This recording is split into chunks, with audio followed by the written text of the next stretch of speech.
अल्हम्दुलिल्लाहि रब्बिल आलमीन वल आक़िबतु लिल मुत्तक़ीन वस्सलातु वस्सलामु अला सय्यिदिल अंबियाइ वल मुरसलीन व अला आलिहि व अस्हाबिहि अत्तय्यिबीन अत्ताहिरीन अम्मा बअद फ़अऊज़ु बिल्लाहि मिनश शैतानिर रजीम बिस्मिल्लाहिर रहमानिर रहीम इन्नमा युरीदुल्लाहु लियुज़हिबा अन्कुमुर रिज्स अहलल बैत व युतहिरकुम तत्हीरा सदक़ल्लाहुल अज़ीम।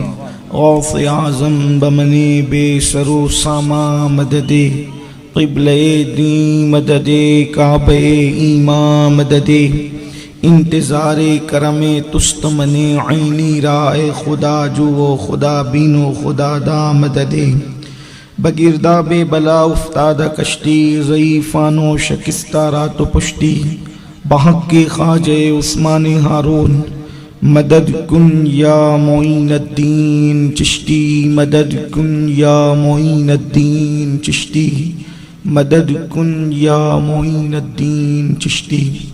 मिंबर पर रौनक अफरोज़ अर्श मकाम सादात किराम उलमाए ज़वील एहतराम हाज़रीन महफ़िल पर्दा नशीन इज़्ज़त माब माओ और बहनों, अस्सलामु अलैकुम व रहमतुल्लाहि व बरकातुहू।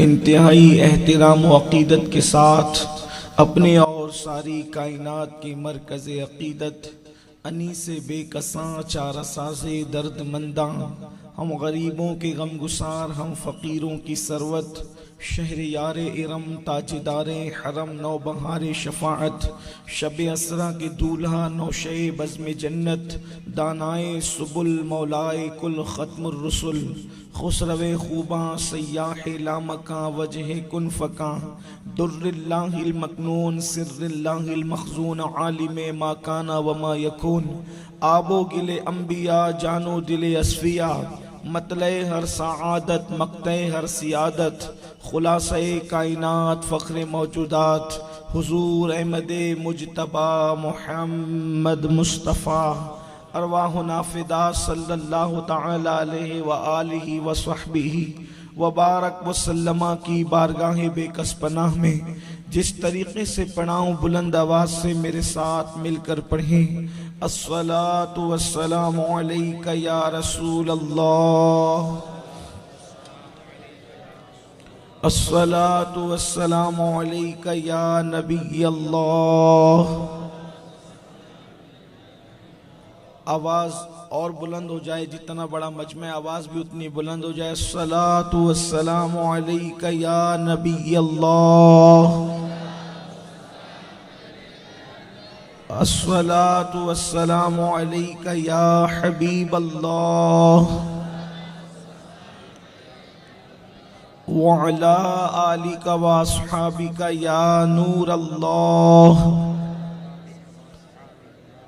सल्लल्लाहु तआला अलैहि वसल्लम।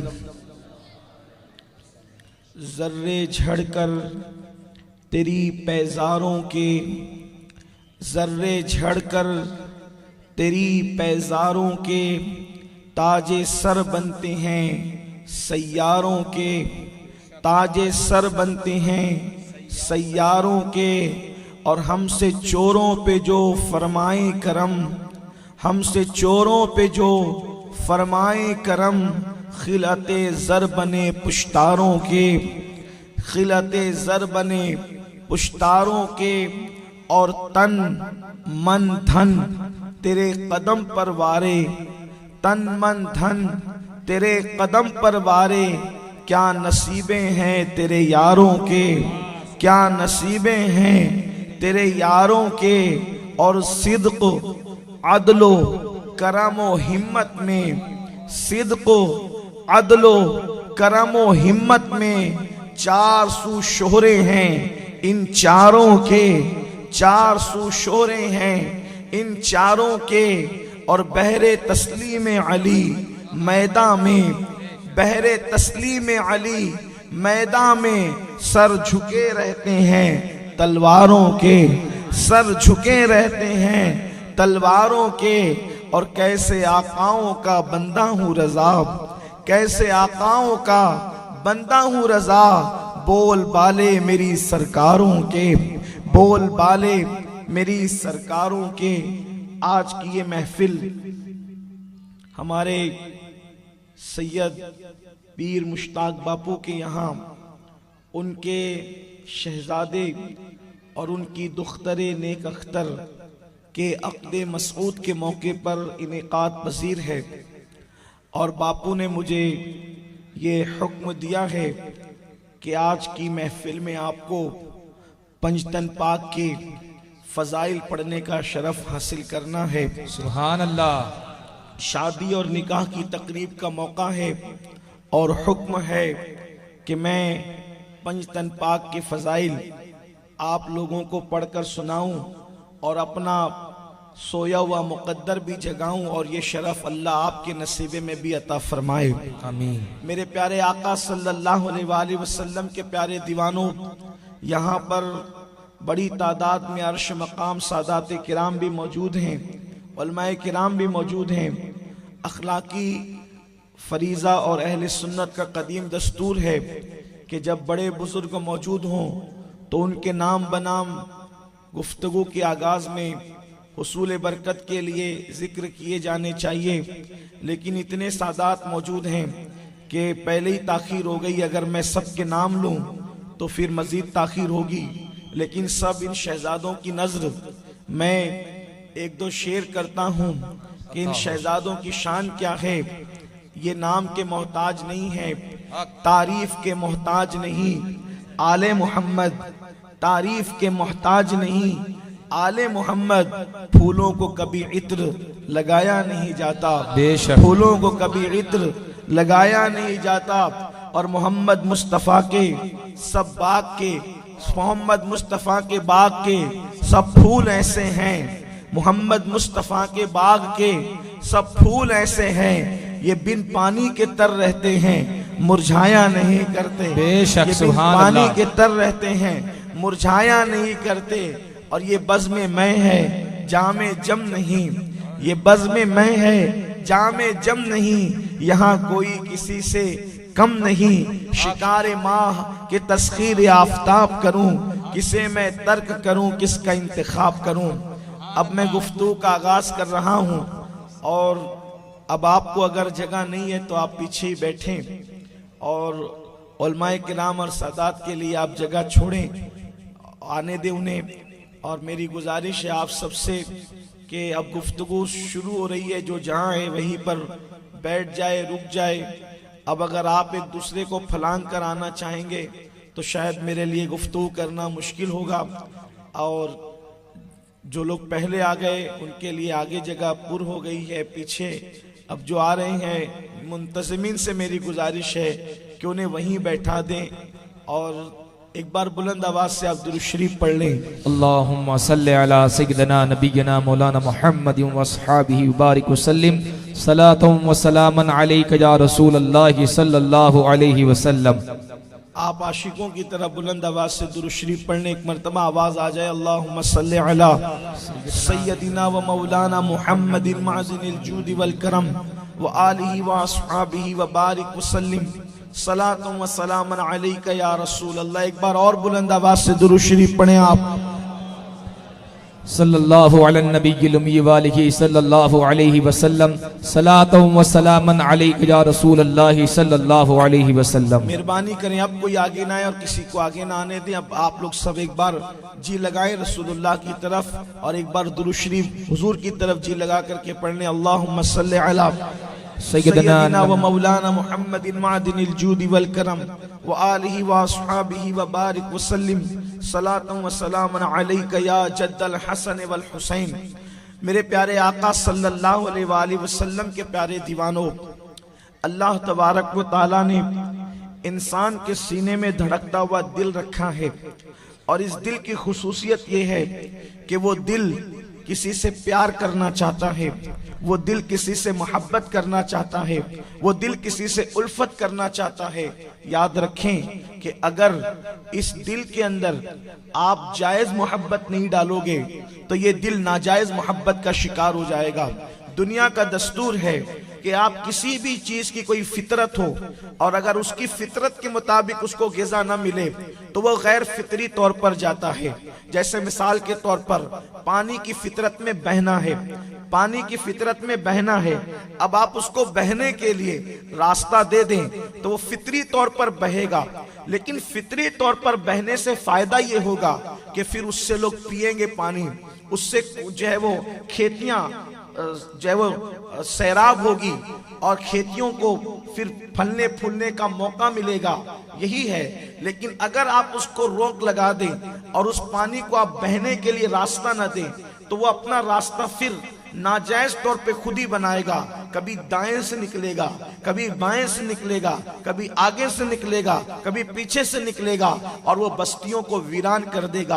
आपने फितरत के मुताबिक रास्ता दिया तो वीराने आबाद होंगे, और अगर आपने उसकी फितरत पर बैंड लगा दिया तो फिर वो आबादियों को वीरानों में तब्दील कर देगा। यही तो मामला है। आंखें कुदरत ने दी है देखने के लिए, जायज मंजर दोगे तो वो गुनाह से रुकी रहेगी, और वरना अगर आपने उसको जायज मंजर न दिया तो फिर वो नाजायज मनाजिर की तरफ देखेगी। मिसाल के तौर पर जायज मंजर क्या था? माँ बाप का चेहरा देखते उसी आंख से तो मकबूल हज का सवाब मिलता, गुंबदे खजरा देखते तो दिलों को करार मिलता, मुसहफ़े कुरान देखते तो निजात की राहें हमवार होती। लेकिन अगर ये सब न देखें, नाजायज मनाजिर की तरफ चले जाएं, तो कोई पिक्चर के पोस्टर देखेगा, कोई अल्लाह अकबर थिरकती हुई लड़कियों को देखेगा, नीम उड़िया लड़कियों को फिल्मों में नाचते देखेगा, तो अंजाम क्या होगा? उसकी आंख के अंदर जो है क़यामत के दिन अंगारे भरे जाएंगे।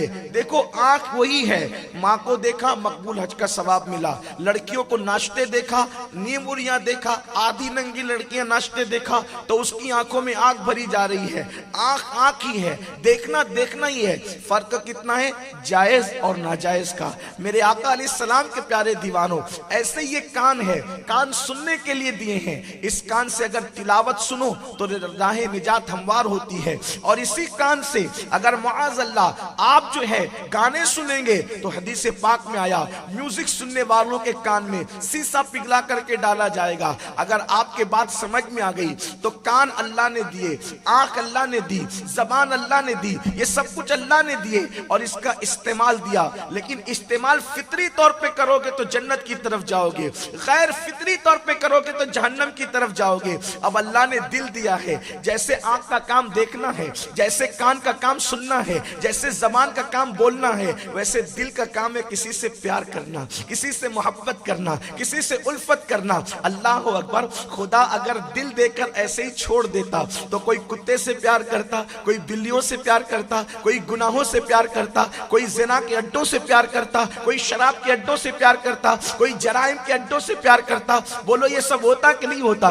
मगर कुर्बान जाए, कुदरत ने दिल दिया तो दिल पैदा करने से पहले दिलदार पैदा किए। अल्लाह अकबर, दिल पैदा करने से पहले साहिब हुस्न जमाल पैदा किए। आपको बताऊं, अल्लाह अकबर, गुनाहों में वो हुस्न नहीं है जो यार में हुस्न है। अल्लाह अकबर, जराइम में वो हुस्न नहीं है जो यार में हुस्न है। इसलिए मोहब्बत किससे होनी चाहिए? यार से होनी चाहिए। अल्लाह अल्लाह, मेरे आका अलैहिस्सलातु व तस्लीम के प्यारे दीवानों, कुदरत के इल्म में ये बात है कि दिल को हुस्न चाहिए, दिल को जमाल चाहिए, तो अल्लाह ने सबसे ज्यादा खूबसूरत, सबसे ज्यादा हसीन और जमील अपने महबूब को बना करके भेज दिया। दिल वालों, अगर तुम्हें कोई हुस्न चाहिए तो मेरे महबूब को देखो। मैंने महबूब को कैसा हुस्न जमाल का पैकर बनाकर भेजा।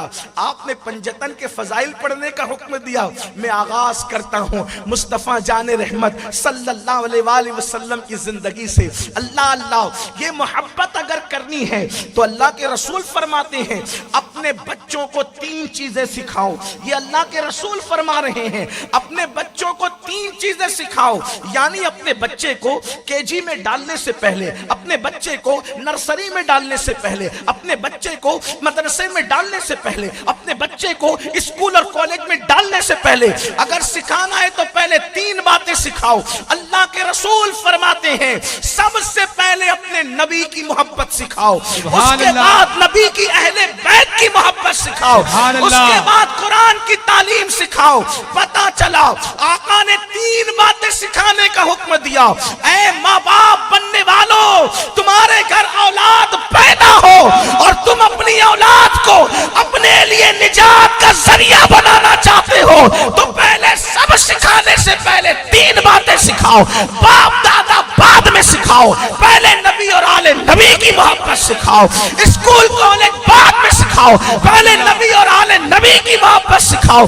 उसके बाद कुरान की तालीम सिखाओ। अल्लाह अकबर। मैं सोच में पड़ गया, जब नबी की मोहब्बत थी तो आले नबी की मोहब्बत की क्या जरूरत थी। अल्लाह अकबर। तो फिर बताया जा रहा है नबी की मोहब्बत के बगैर कोई मोमिन नहीं हो सकता और आले नबी की मोहब्बत के बगैर ईमान बच नहीं सकता। नारे तकबीर, नारे रिसालत, जिक्रे ताजदारे मदीना। अल्लाह के रसूल फरमाते ला युमिनु अहदुकुम हत्ता कुना हब्बा इलैहि बिवालिदिही व वलदिही वन्नास अजमईन। तुम में का कोई उस वक्त तक के कामिल मोमिन हो नहीं सकता जब तक के मुझ मोहम्मद की मोहब्बत उसके माँ बाप से ज्यादा, उसकी औलाद से ज्यादा और तमाम लोगों से ज्यादा ना हो जाए। तो अल्लाह अकबर। हुजूर की मोहब्बत मोमिन बनाती है और अहले बैत की मोहब्बत ईमान बचाती है। पता चला ईमान अगर सलामत ले जाना है कब्रों में तो फिर आले मुस्तफा से मोहब्बत करनी पड़ेगी, आले नबी से मोहब्बत करनी पड़ेगी। और याद रखना अल्लाह अकबर, ईमान पे खात्मे की किसके गारंटी है? नमाजी के लिए कोई गारंटी नहीं कि नमाजी मरेगा तो मोमिन मरेगा। कई नमाजी ऐसे मरने से पहले उनका ईमान छीना गया, तारीख में पूरे वाकयात मौजूद है ना ये बात। अल्लाह अकबर। किसी हाजी के लिए है ये बात कि हाजी मरेगा तो मोमिन मरेगा, किसी है साइम के लिए, रोजेदार के लिए है कि वो मरेगा तो मोमिन मरेगा। नहीं नहीं, किसी के लिए ईमान पे खात्मे की गारंटी नहीं है। मगर कुर्बान जाए, इमाम राजी अपनी तफसीर कबीर में लिखते हैं कि मेरे आका ने फरमाया कि जो मेरी अहले बैत की मोहब्बत में मरेगा वो ईमान पर दुनिया से जाएगा और सिर्फ ईमान पर नहीं जाएगा बल्कि अल्लाह बिस्तर पे भी उसको मौत आएगी तो अल्लाह उसको शहादत का मर्तबा अता फरमाएगा। नारे तकबीर, नारे रिसालत, खानदाने मुस्तफा, शाने अहले बैत। शहादत का दर्जा, बिस्तर पे मरेगा भी तो शहादत का दर्जा। अल्लाह अकबर। इसी पर बस नहीं बल्कि यहां तक इमाम राजी ने लिखा जब मलकुल मौत मुहिब्बान अहले बैत के सरहाने रूह निकालने के लिए आते हैं तो पहले जन्नत का मुस्ता सुनाते हैं, उसके बाद उसके जिस्म से रूह निकाली जाती है। सुभान अल्लाह, सुभान अल्लाह। इसीलिए तो मेरे इमाम दुआ करते हैं, अर्ज करते हैं, बड़े मजे में कहते हैं, दो जहां में खातिमे आले रसूलुल्लाह रख हजरत आले रसूल मुक्तदा के वास्ते। सुभान अल्लाह, सुभान अल्लाह। ईमान पर खात्मा। और फिर फरमाया, इमाम राजी लिखते हैं कि जैसे दुल्हन को सजाकर दूल्हा के घर ले जाया जाता है, अहले बैत से मोहब्बत करने वालों को ऐसे दुल्हन की तरह सजाकर जन्नत में ले जाया जाए। सोचे तो सही। और फिर जन्नत भी क्या, जन्नत भी क्या, जन्नत के मुख्तलिफ दर्जात हैं, जन्नत के मुख्तलिफ दर्जात हैं। जो दर्जे में रसूलुल्लाह होंगे वो दर्जा हम में से किसी गुलाम को मिलने वाला नहीं मिलना है, कतन नहीं मिलना है। कोई सूरत, कोई सूरत नहीं। क्यों? मिलाने के लिए, समझाने के लिए कहता हूं। अगर दुनिया का सबसे मालदार आदमी उसका कोई बंगला हो तो क्या जामनगर के कोई ठेला ढकेलने वाले के लिए वो बंगले में रहना कोई मुमकिन है? कुजा वो मालदार, कुजा ये गरीब है। अब वो मालदार उस बंगले में रहना तो उसकी तरह माल चाहिए ताकि खरीद सके। सही है, खरीद सके, है ना, खरीद सके। लेकिन एक सूरत है। सूरत क्या है? उस बंगले में रहने की, कि वो जो बंगले वाला मालदार है उसके बच्चों की खिदमत अपने जिम्मे पे ले ले। चलो मैं तुम्हें स्कूल पहुंचा देता हूँ, ट्यूशन पहुंचा देता हूँ, वाह वाह, तुम्हारी सब्जी ला देता हूँ। सुभान तो होना अल्लाह। क्या है? वो गैरत वाला मालिक जो किसी को बंगले में आने नहीं देता, वो कहेगा मेरे बच्चों का खादिम है, उन्हें ट्यूशन ले जाता है, सुभान अल्लाह, उन्हें घुमाने ले जाता है, उनकी सब्जी लाता है, उनकी खिदमत करता है। तो अब उस ठेला ढकेलने वाले को नहीं देखा जाएगा, बच्चों की खिदमत की वजह से उसको भी बंगले में रखा जाएगा।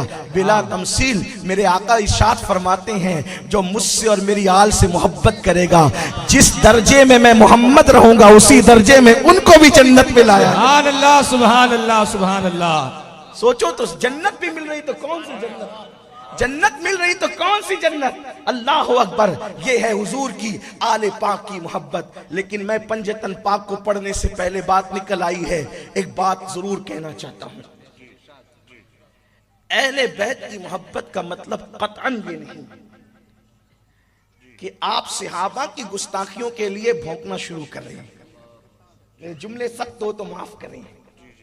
अहले बैत की मोहब्बत का मतलब कतअन ये नहीं कि आप सिद्दीक अकबर की तौहीन करें, खुलफाए राशिदीन की बेअदबी करें, या रसूलुल्लाह के किसी सहाबी की तौहीन करें। जो सच्ची बात है वो ये है कि अहले बैत से जितनी मोहब्बत मेरे नबी के असहाब ने की है उतनी मोहब्बत कोई कर ही नहीं सकता। बेशक हक है, हक है। और अहले बैत की मोहब्बत की जो अहादीस आई है वो हमें सब हुजूर के सहाबा से आई है, खुलफाए राशिदीन से आई है।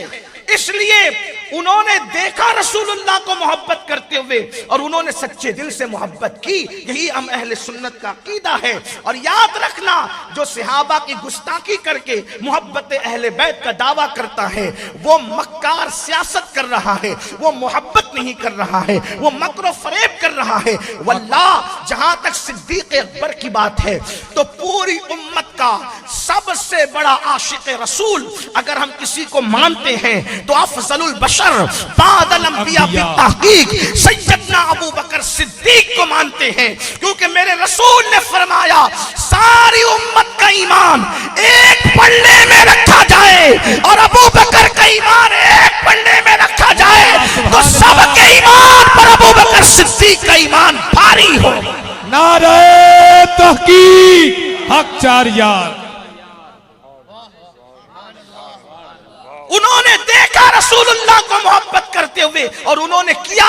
इमाम हसन मुश्तबा को सैयदना अबू बकर सिद्दीक अपने कंधे पे लेकर मदीने की गलियों में घूमा करते थे। किसी ने पूछा, अबू बकर ये क्या कर रहे हो कि तुम अली के बेटे को कंधे पे उठा करके घूम रहे हो? लोगों को तकलीफ है कि अली का बेटा इतने बड़े बड़ों के कंधे पे नजर क्यों? हर दौर में बड़ों ने अली की औलाद को कंधे पे उठाया। सुभान अल्लाह, मदीने के सिद्दीक से लेकर बरेली के मुजद्दिद तक सुभान अल्लाह, औलाद अली को सबने कंधों पे उठाया। शर्त यह है कि वो सच्चाई करें। जो सच्चे थे उन्होंने उठाया, जो कच्चे थे उनको तो बुखार आया कि हम इनके एहतराम कैसे करें, हमारे पास तो ये डिग्री, हमारे पास तो वो डिग्री है। जो सच्चे होते हैं वो डिग्रियां नहीं देखते, वो खून मुस्तफा की निस्बत देखते। सुभान अल्लाह, सुभान अल्लाह, हक है। सिद्दीक अकबर अंबिया के बाद सबसे बड़ा मर्तबा अगर किसी का है अल्लाह की मखलूक में तो वो हजरत अबू बकर सिद्दीक है। इंसानों में सिद्दीक अकबर है। इस अकीदे का ऐलान करने में हमें कोई दुश्मनी नहीं। कोई नाराज होता है तो होता रहे, क्योंकि हम अपने बुजुर्गों के अकीदे के पाबंद हैं। हम किसी नए अकीदे को नहीं मानते, इसलिए कि कोई नया अकीदा हमारे बुजुर्गों के अकीदे के मुकाबले में हैसियत क्या रखता। इसीलिए तो महारेरा मुकद्दसा हो या कि चौचे मुकद्दसा हो सुभान या अल्लाह, गरीब नवाज बुलंद परवाज रदी अल्लाह ताला के नजरियात और उनके कायद हों या गौसे पाक का फरमान हो, सब में वही है जो सवाद आजम का कीदा है। और केचौचा शरीफ से तो हजरत हुजूर मुहद्दिस आजम की आवाज यूं आती, कहते हैं, मर्तबा हजरत सिद्दीक का ये है सैयद। मर्तबा हजरत सिद्दीक का ये है सैयद, हर फजीलत के वो जामे हैं नबूवत के सिवा। बेशक हक है। सुभान अल्लाह, सुभान अल्लाह। अल्हम्दुलिल्लाह। इसीलिए हम सुन्नी जब भी फजाइल सहाबा पढ़ते तो दिल खोल के पढ़ते हैं, और जब फजाइल अहले बैत भी पढ़ते हैं तो दिल खोल के पढ़ते हैं, इसलिए कि दोनों से गुलामी का रिश्ता है। तो सिद्दीक अकबर अपने कंधों पर इमाम हसन मुश्तबा को लेकर मदीने की गलियों में घूम रहे हैं। किसी ने पूछा अबू बकर क्या कर रहे हो? अली के बेटे को कंधे पे उठा रखा है। तो जवाब देते मैं क्या कर रहा हूं? जो मैंने अपने नबी मुस्तफा जाने रहमत को करते देखा है वही तो मैं भी कर रहा हूं। लोग कहते हैं मिसवाक करना सुन्नत है, बहुत इस पर पाबंदी होनी चाहिए। इमामा बांधना सुन्नत है, इसकी पाबंदी होनी चाहिए। दाढ़ी रखना सुन्नत है, इसकी पाबंदी होनी चाहिए। मैं कहता हूं बिल्कुल सही, मैं भी इसी की तबलीग में लगा हूं, अल्लाह कबूल फरमाए। लेकिन अहले बैत से मोहब्बत करना ये भी तो नबी की सुन्नत है। बेशक हक है। क्या ये सुन्नत मुस्तफ़ा नहीं है? ये हुजूर की सुन्नत नहीं है? और ये तो ऐसी सुन्नत है लोगों ने देखा है। तो अर्ज ये कर रहा था हुजूर से, उनकी आले पाक से मोहब्बत का सिला क्या है। लेकिन इंसान सोचता है यार चले मोहब्बत करे, कोई खूबी तो होनी चाहिए। अल्लाह के रसूल फरमाते नबी से मोहब्बत सिखाओ अपनी औलाद को, अहले बैत से मोहब्बत सिखाओ, कुरान की तालीम सिखाओ, भाई कोई खूबी तो होनी चाहिए। तो मोहब्बत के लिए कभी हुस्न जैसी खूबी चाहिए, कभी इल्म जैसी खूबी चाहिए, कभी अखलाक जैसी खूबी चाहिए, कभी किरदार जैसी खूबी चाहिए। तो अब मैं आपके सामने पढ़ना चाहता हूं पंजतन में क्या खूबी थी। ये सारी दुनिया इनकी दीवानी है। इतनी तहरीकें चली नबी और आले नबी की मुखालिफत में, तहरीकें दम तोड़ गई, लेकिन नबी और आले नबी की मोहब्बत पर कोई असर न पड़ सका। आज भी आले नबी पर नमाजों में दुरूद पढ़ा जा रहा है। और इमाम शाफई तो कहते हैं हमारा मसलक यही है। इमाम शाफई कहते हैं हमारा मसलक यह है कि जब तक आले नबी पे दुरूद न पढ़े हमारी नमाज मुकम्मल नहीं होती। और इसको जद्दुल मुमतार में इमाम अहले सुन्नत सैयदी आला हज़रत ने नकल फरमाया, जो अशार में पढ़ने जा रहा हूँ। लेकिन जामनगर वालों आपको पता होना चाहिए, मैं पहली बार आया हूँ। जब मैं इस्लाही बयान करता हूँ तो मुझे कोई फर्क नहीं पड़ता, कोई सो रहा हो, कोई रो रहा हो, कोई हंस रहा हो, कोई क्या कर रहा हो, मुझे उसका कोई फर्क। लेकिन जब मैं अपने आकाओं की शान बयान करता हूँ तो मुझे ऐसा नहीं लगना चाहिए कि आप बीमार आए हैं या जबरदस्ती आए हैं। आप बात सुन करके लगे कि आपको बात समझ में आ रही है और आप मेरी बात से इत्तेफाक रखते हैं। और उसका तरीका सुन्नियों की महफिल में यह है कि आप सुभान अल्लाह कहें। मैं हर जुमले पर आपको ये नहीं कहूंगा कि बोलो सुभान अल्लाह। मेरे अंदर इतनी ताकत नहीं है कि मैं हर 2 जुमले के बाद आपको कहूं कि बोलो माहिक के, बोलो लायक। ये सब मैं नहीं करने वाला। मैं तो आपके ईमान पे छोड़ने वाला हूं कि आप अपने आकाओं का जिक्र सुनकर सुस्त तो बैठे होते ही आपके चेहरे खिल रहे होते हैं। हाँ, ये बात है कि आपको रसूलुल्लाह ने बुलाया कि आप माज़अल्लाह जो है वो जबरदस्ती बगैर चाहे हुए खुद से चले कर आए हैं, अपनी तबीयत के चाहे बगैर चले आए हैं। बीबी ज़ारा ने खैरात देने के लिए बुलाया या आप जबरदस्ती चले आए हैं? आपको ये देखना पड़ेगा। तो आपको थोड़ी सी दाद मुझे नहीं, जिक्र अहले बैत की ताईद में देनी पड़ेगी कि आपको कुछ बात मेरी समझ में आ रही है। अल्लाह अकबर। तो अर्ज ये कर रहा था अल्लाह अल्लाह, कोई खूबी तो चाहिए ना। खूबी, मोहब्बत के लिए खूबी चाहिए। हुस्न की खूबी, इल्म की खूबी, अखलाक की खूबी, किरदार की खूबी, तकद्दुस की खूबी, कोई खूबी तो चाहिए ना। तो पहले नंबर पे हम जिसका जिक्र करने चले थे, मैंने अर्ज किया कि जब अल्लाह के रसूल ने फरमाया कि मुझसे मोहब्बत करो, मेरी अहले बैत से मोहब्बत अपनी औलाद को सिखाओ, कुरान की तालीम, तो अल्लाह अकबर, खुदा ने दिल दिया तो दिलदार भी कितना हुस्न वाला दिया, कितना जमाल वाला दिया कि उन जैसा खूबसूरत अल्लाह ने अपनी पूरी मखलूक में किसी को पैदा नहीं किया। हत्ता के फरिश्तों के पास भी वो हुस्न नहीं है जो हुस्न मुस्तफा जाने रहमत के पास है। वल्लाह, अगर अर्श वालों के पास वो हुस्न होता मखलूक वालों के पास, तो सिदरा का मकीर सिदरा पर बेचैन क्यों नजर आता कि अल्लाह मुझे कोई काम दे दे, उस काम के बहाने मदीने जाओ और मदीने वाले का रुख अनवर देख करके मैं अपने दिल को तसल्ली दे दूं। इसी को तो उस्ताद ज़मान कहते हैं, बेलिकाए यार उनको चैन आ जाता अगर बार बार आते न यूं जिब्रील सिदरा छोड़ के। कर। सुभान अल्लाह, सुभान अल्लाह। नारे तकबीर, नारे रिसालत। उस चेहरे में क्या रखा था कि सिदरा का मकीन भी देखने के लिए बार बार आता है, बार बार आता है। अल्लाह अकबर। हुजूर का हुस्न क्या था, हुजूर का जमाल क्या था। अब जामनगर वालों थोड़ी तवज्जो से सुनो, एक फकीर की बात, कादरी फकीर की बात। अपने नबी का हुस्न क्या था।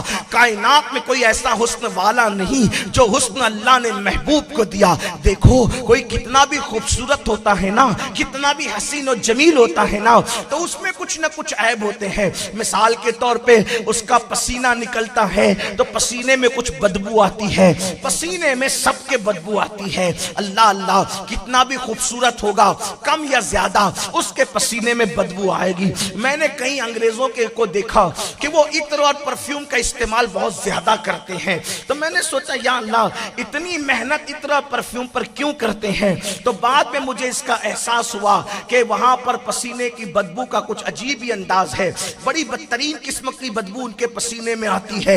लेकिन अल्लाह अकबर, मेरे आका को अल्लाह ने वो हुस्न दिया था, वो जमाल दिया था कि कितना भी खूबसूरत है उसके पसीने में बदबू है। लेकिन मुस्तफ़ा जाने रहमत उस हुस्न वाले का नाम है कि जिसके पसीने में भी ऐसी खुशबू निकला करती थी कि सहाबे किराम रिदवानुल्लाहि ताला अलैहिम अजमईन जब मेरे आका को ढूंढने निकलते तो किसी से पता पूछने की जरूरत पेश नहीं आती। सहाबा कहते हैं जिधर से ताजा खुशबू पाते हैं उसी तरफ चले जाते।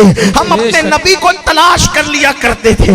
इसी को मेरे इमाम कहते हैं, क्या महकते हैं महकने वाले, क्या महकते हैं महकने वाले, बू पे चलते हैं भटकने वाले। जगमगा उठी मेरी गौर की खाक, तेरे कुर्बान चमकने वाले। और हुस्न तेरा सा न देखा न सुना, हुस्न तेरा सा न देखा न सुना। कहते हैं अगले जमाने वाले, कहते हैं अगले जमाने वाले। और कफे दरियाए करम में है रजा, पांच फव्वारे छलकने वाले। वही धूम उनकी है माशाअल्लाह, मिट गए आप मिटाने वाले। सुन्नियों उनसे मदद मांगे जाओ, बड़े वक्ते रहे पकने वाले। आसियो थाम लो दामन उनका, वो नहीं हाथ झटकने वाले। नारे तकबीर।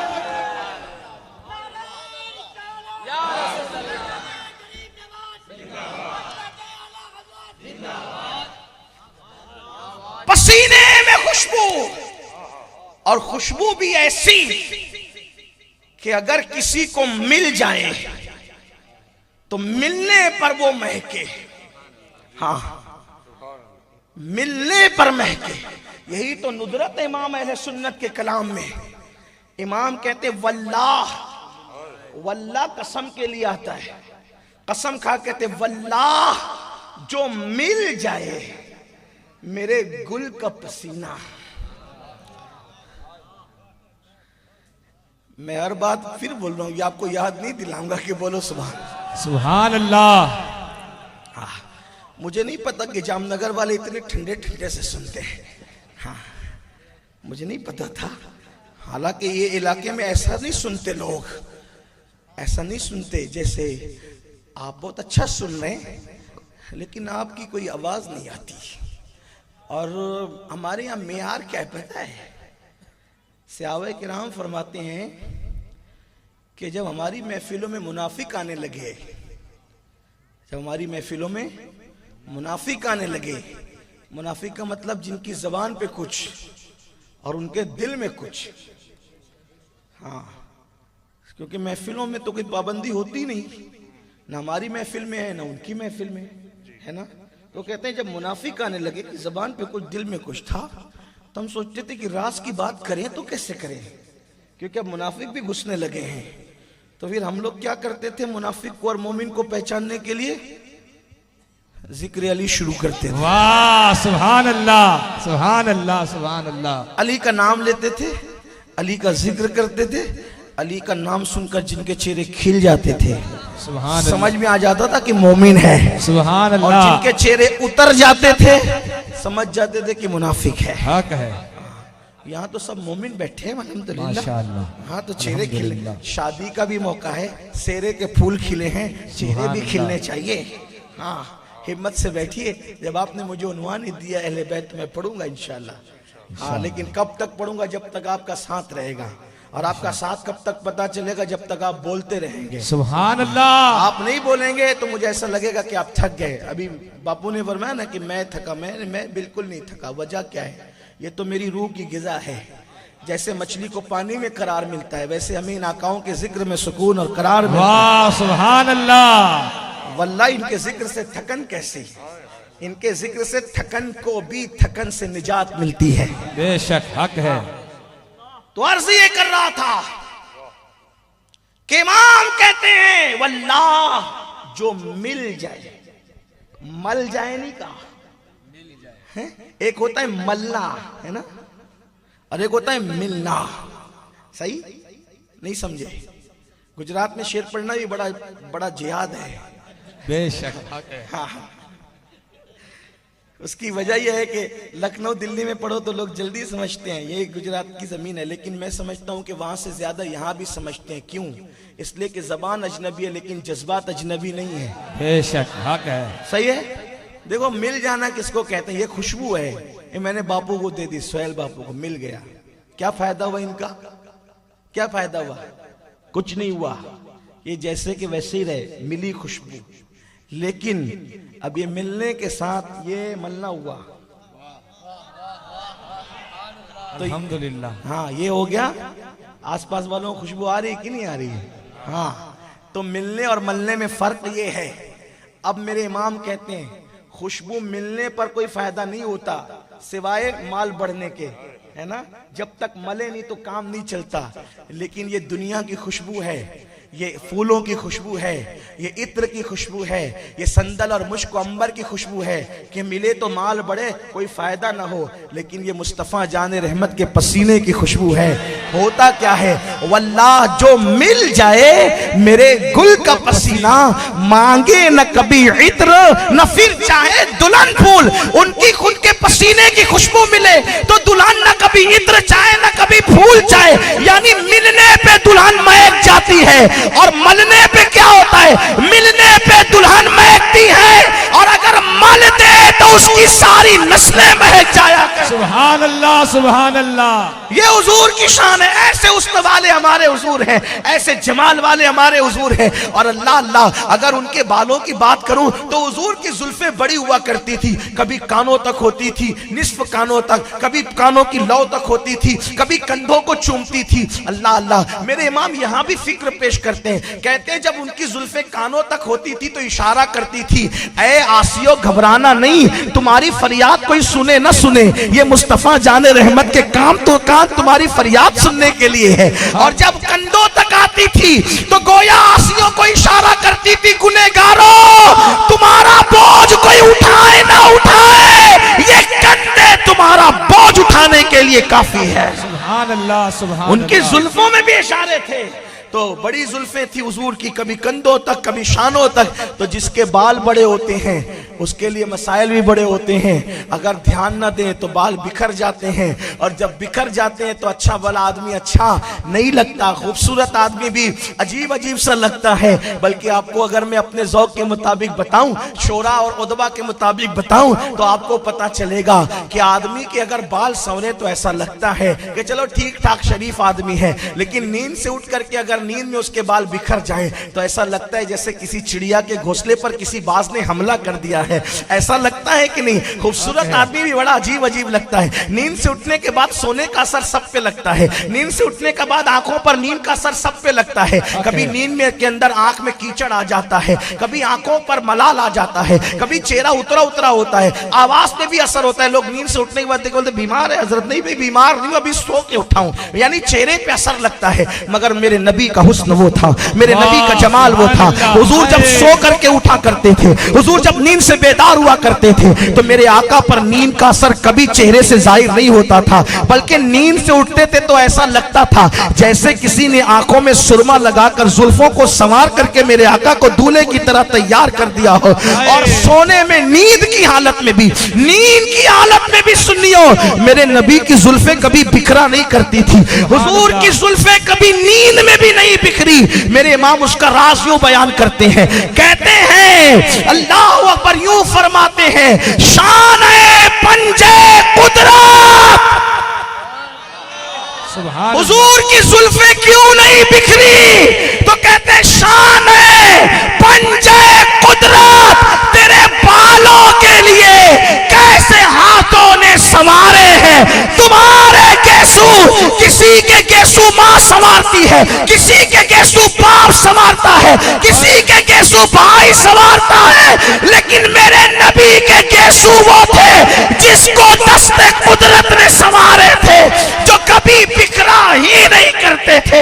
अल्लाह अल्लाह, शान है पंजे कुदरत, तेरे बालों के लिए कैसे हाथों ने संवारे हैं तुम्हारे गेसू। और जब उन हाथों ने गेसू संवारे तो क्या हुआ? भीनी खुशबू से महक जाती है गलियां, वल्लाह कैसे फूल फूलों में बसाए हैं तुम्हारे गेसू। और जब हुजूर सर में तेल लगाते थे तो इतना लगाते थे कि जुल्फों से तेल के कतरे टपकते थे। उसका तसव्वुर करके मेरा इमाम कहते हैं तेल की बूंद टपकती नहीं बालों से रजा, तेल की बूंद टपकती नहीं बालों से रजा। सुबह आरिस पे लुटाते हैं सितारे गेसू, सुबह आरिस पे लुटाते हैं सितारे गेसू। सोचो जिसकी जुल्फे कभी ना बिखरी, नींद का असर जिसके चेहरे पे कभी जाहिर ना हुआ, वह हुजूर का हुस्न था। मैं इससे ज्यादा क्या पढ़ सकता हूं, लेकिन एक बात पढ़कर आगे बढ़ते हैं, क्योंकि उन्वान अभी आगे बहुत बड़ा है। अभी उन्वान, बापू कहते पंजतन पाक पढ़ो, मैं तो कहता हूं कि एक ही गुल की खुशबू ऐसी है, सुभान अल्लाह, कि सबको ढांप ले, जमाना उसी पे दीवाना है। लेकिन पढ़ता हूं एक बात, और उन्वान की तरफ हम चल चुके हैं, लेकिन किसी दूसरी शख्सियत की तरफ कदम अपनी अकीदतों का, मोहब्बतों का, खिराज का बढ़ाते हैं कि कितने खूबसूरत थे हुजूर। एक पढ़ता हूं बात, अभी समझ में आएगी। बताओ। एक बार अम्मा आयशा ने पूछ लिया, सुभान अल्लाह, अम्मा आयशा वो सवाल कर लेती थी जो कोई नहीं कर पाता था। इसीलिए हमारे अकीदे में अम्मा आयशा को महबूबाए महबूब रब्बुल आलमीन कहते हैं। सुभान अल्लाह, सुभान अल्लाह। ये वो खातून है जिनके बिस्तर पे कुरान नाजिल होता। सुभान अल्लाह। दुनिया में कोई खातून को ये रुतबा न मिला जो मेरी अम्मी जान सैयदा आयशा सिद्दीका को नसीब है, जिसके बिस्तर पे कुरान नाजिल। हमारी माओ की अजमतें कुर्बान है उनके कदमों पर, जिसके बिस्तर पे कुरान। मैं तो लोगों को कहता हूँ बिस्तरे आयशा रश के तूर है, बिस्तरे आयशा रश के तूर है, इस एतबार से कि तूर पर मूसा जाते हैं और तौरेत आती है, और बिस्तरे आयशा पर जाने मूसा आते हैं और कुरान नाजिल होता। सुभान अल्लाह, सुभान अल्लाह। कहाँ मूसा, कहाँ जाने मूसा, मुहम्मदुर रसूलुल्लाह। तो अम्मा आयशा सिद्दीका ने पूछा कि या रसूलल्लाह, आप ज्यादा खूबसूरत हैं या यूसुफ ज्यादा खूबसूरत थे? आप ज्यादा खूबसूरत हैं या यूसुफ ज्यादा? देखो हुजूर अपने चेहरे पर, हुजूर जब तशरीफ लाए तो कोई कपड़े का नकाब वगैरह नहीं डालते थे, लेकिन हमारे बुजुर्गों ने फरमाया मेरे नबी को अल्लाह ने इस हालत में भेजा कि उनकी हकीकत पर 70,000 अपनी गैरत के पर्दे डाल करके भेजे। यानी महबूब को लोगों से छुपा दिया, कोई उनको देख न सका, उनकी हकीकत को देख न सका, इसीलिए उनकी हकीकत को उनके रब के सिवा कोई नहीं जानता। तो अम्मा आयशा पूछती या रसूल अल्लाह, आप ज्यादा खूबसूरत हैं या यूसुफ? तो मेरे आका ने एक जुमले में जवाब दिया, अफसहुल अरब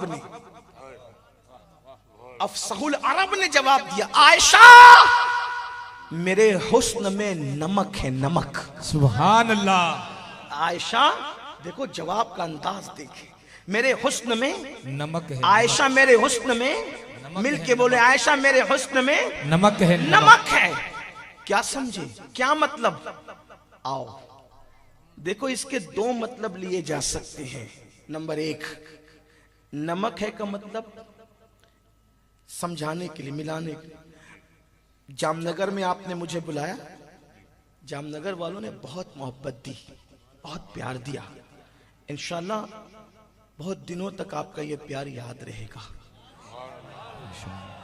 आपकी आवाम की मोहब्बतें भी बहुत दिनों तक याद रहेगी और आपके खवास की मोहब्बतें भी बहुत दिनों तक याद रहेगी। बहुत प्यार दिया आपने, बड़ी मोहब्बत दी आपने। सैयद दुआ दे जाता है, अल्लाह तुम्हें जज़ाए खैर दे। आमीन आमीन। अल्लाह तुम्हारी नस्लों को आबाद रखे। आमीन अल्लाहुम्मा आमीन। बहुत मोहब्बत की आपने है। अब अभी तक तो हमने खाना नहीं खाया, मगरिब बाद नाश्ता कराया, फिर नींद से उठे फिर नाश्ता ला के रखा, लेकिन हाजत नहीं थी। तुमने कहा कि चाय पी लेंगे बस, और कुछ नहीं, चाय पी कर आए। अब शायद ऐसी उम्मीद लगती है कि बयान के बाद खाना मिलेगा, शायद ही जो मोहब्बत उससे तो लगता है कि यकीनन मिलेगा। अब आपने मुझे बुलाया, इन सैयदों को बुलाया, उलमा को बुलाया। अब जिनके घर हमारा क़याम था उन लोगों ने वाकई बड़ी मेहनत की, क्योंकि हम लोग जिनके घरों में जाते हैं वो लोग बहुत अकीदत से खाना पकाते हैं। तो आपने खाना पकाया, तैयार किया, वही जामनगर में खाना पक रहा है, लेकिन मसाला जामनगर का नहीं लाएंगे, राजकोट से लाएंगे, और जो वो तेल डालने की बजाय देसी घी डालेंगे। ये जो भी आप कर सकते थे आपने सब किया। सारी डिशें आपने तैयार कर ली, हजारों की नहीं बल्कि लाखों की डिशें तैयार कर ली। उसमें आपकी जो है वो घर की मलिका ने या बाल्फाज दिगर के होम मिनिस्टर ने जो है वो कमर पे हाथ रख के कहा, इतना महंगा खाना हम बापू के लिए तैयार कर चुके, तो वो उस मुए नमक की क्या औकात है जो 10 रुपए में पूरा पैकेट भर के मिलता है। जब हमने देसी घी डाला, इतने कीमती मसाले डाले, मिर्च डाली, ये डाला वो डाला, हम नमक नहीं डालेंगे, बगैर नमक के खाना बनाएंगे।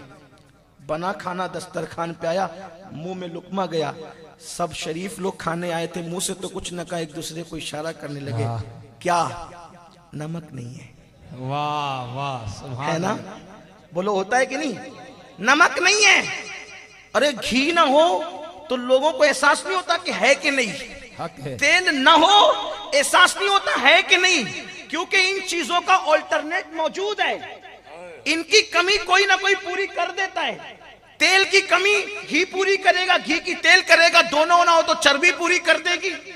पता नहीं को अलग अलग चीजें। मैं अभी कोई बावर्ची नहीं हूं कि मैं आपको सारी तफसील बताऊं, लेकिन जितना समझा सकता हूं उतना तो समझा रहा हूं कि कोई भी चीज खाने में आप डालें, अगर आप गोश्त नहीं डालना चाहते, सोयाबीन उसकी कमी पूरी कर देता है। ये सब्जी न डालें, पालक की कमी मेथी पूरी कर दे, मिर्च की कमी काली मिर्च पूरी कर दे, वगैरह वगैरह। मिर्च ना हो, काली मिर्च हो तो अदरक लहसुन उसकी कमी पूरी कर दे, लेकिन नमक की कमी कोई चीज पूरी नहीं कर पाती। जब तक नमक न हो खाना कभी लजीज नहीं होता। तो हुजूर फरमाते, आयशा मेरे हुस्न में नमक है, मतलब नमक के बगैर जैसे खाने में लज्जत नहीं होती, वैसे जब तक हसीनों में मेरा हुस्न मिलाया न जाए उस वक्त तक के कोई खूबसूरत बन नहीं सकता। जितने भी हुस्न वाले हैं सब में मेरा हुस्न मिलाया गया है, मेरे हुस्न की खैरात दी गई है, इसीलिए हुस्न वाले हैं। तो यूसुफ जो खूबसूरत दिखते हैं उनके हुस्न में मोहम्मद के हुस्न की मिलावट है, इसीलिए वो खूबसूरत है। चांद खूबसूरत है, उसमें हुस्न मुस्तफा की मिलावट है। सितारों की अंजुमन खूबसूरत है, उसमें हुस्न मुस्तफा की मिलावट है। गिरते हुए आबशार खूबसूरत है, उसमें हुस्न मुस्तफा की मिलावट है। फूल खूबसूरत है, उसमें हुस्न मुस्तफा की मिलावट है। इसी को मेरे इमाम कहते हैं और बड़े मजे में कहते हैं, ये जो दुनिया खूबसूरत नजर आ रही किसकी वजह से? कहते हैं अल्लाह अकबर, वही जलवा शहर बशहर है, वही जलवा शहर बशहर है, वही असली आलम तैर है, वही जलवा। ये जो दुनिया खूबसूरत दिख रही क्यों? वही जलवा शहर बशहर है, वही असली आलम तैर है, वही नहर है, वही बैर है, वही पाठ है, वही थार है। और कहते उनके शहजादे, हर फूल में बू तेरी, हर शम्मा में ज़ौ तेरी, बुलबुल है तेरा बुलबुल, परवाना है परवाना, बुलबुल है तेरा बुलबुल, परवाना है परवाना। अल्लाह अकबर। तो आका फरमाते मेरे हुस्न में नमक है, मेरे हुस्न में नमक सारे खूबसूरत उनकी वजह से। बेशक। और एक दूसरी वजह ये ली जा सकती है कि अगर आप 10 किलो शक्कर डाल के खीर बनाएं और 1 ही किलो नमक डालें तो नमक जहां रहता है बताता है कि मैं हूं। बेशक। नहीं रहता है तो भी बताता है, जैसे आपने सुन लिया, और रहता है तो भी बताता है। अब 10 किलो शक्कर हो लेकिन 1 किलो नमक हो, लोगों को लगेगा नमक डाला है। एक मुट्ठी शक्कर चाय में डाली और 1 डली नमक की डाली तो बताएगा कि मैं हूं। यानी वो जहां रहता है गालिब रहता है, कहीं मगलूब नहीं रहता। फरमाया आयशा मेरे हुस्न में नमक है, आयशा मेरे हुस्न में नमक है। सारी दुनिया खूबसूरत नजर आ रही थी, लेकिन जब मेरा रुख बेनकाब हुआ तो सारी दुनिया पर मेरा हुस्न गालिब आ गया। इसको मेरे इमाम कहते हैं खुर्शीद था किस जोर पर क्या बढ़ के चमका था कमर, खुर्शीद था किस जोर पर क्या बढ़ के चमका था कमर। बेपर्दा जब वो रुख हुआ ये भी नहीं वो भी नहीं। बेशक सुभान अल्लाह सुभान अल्लाह। तो वो गालिब है। इसीलिए हजरत मौलाना जमीलुर रहमान कहते हैं क्या हुस्न है ऐ सैयद अबरार तुम्हारा, अल्लाह भी है तालिबे दीदार तुम्हारा। क्यों दीद के मुश्ताक ना हो हजरत यूसुफ, अल्लाह का दीदार है दीदार तुम्हारा।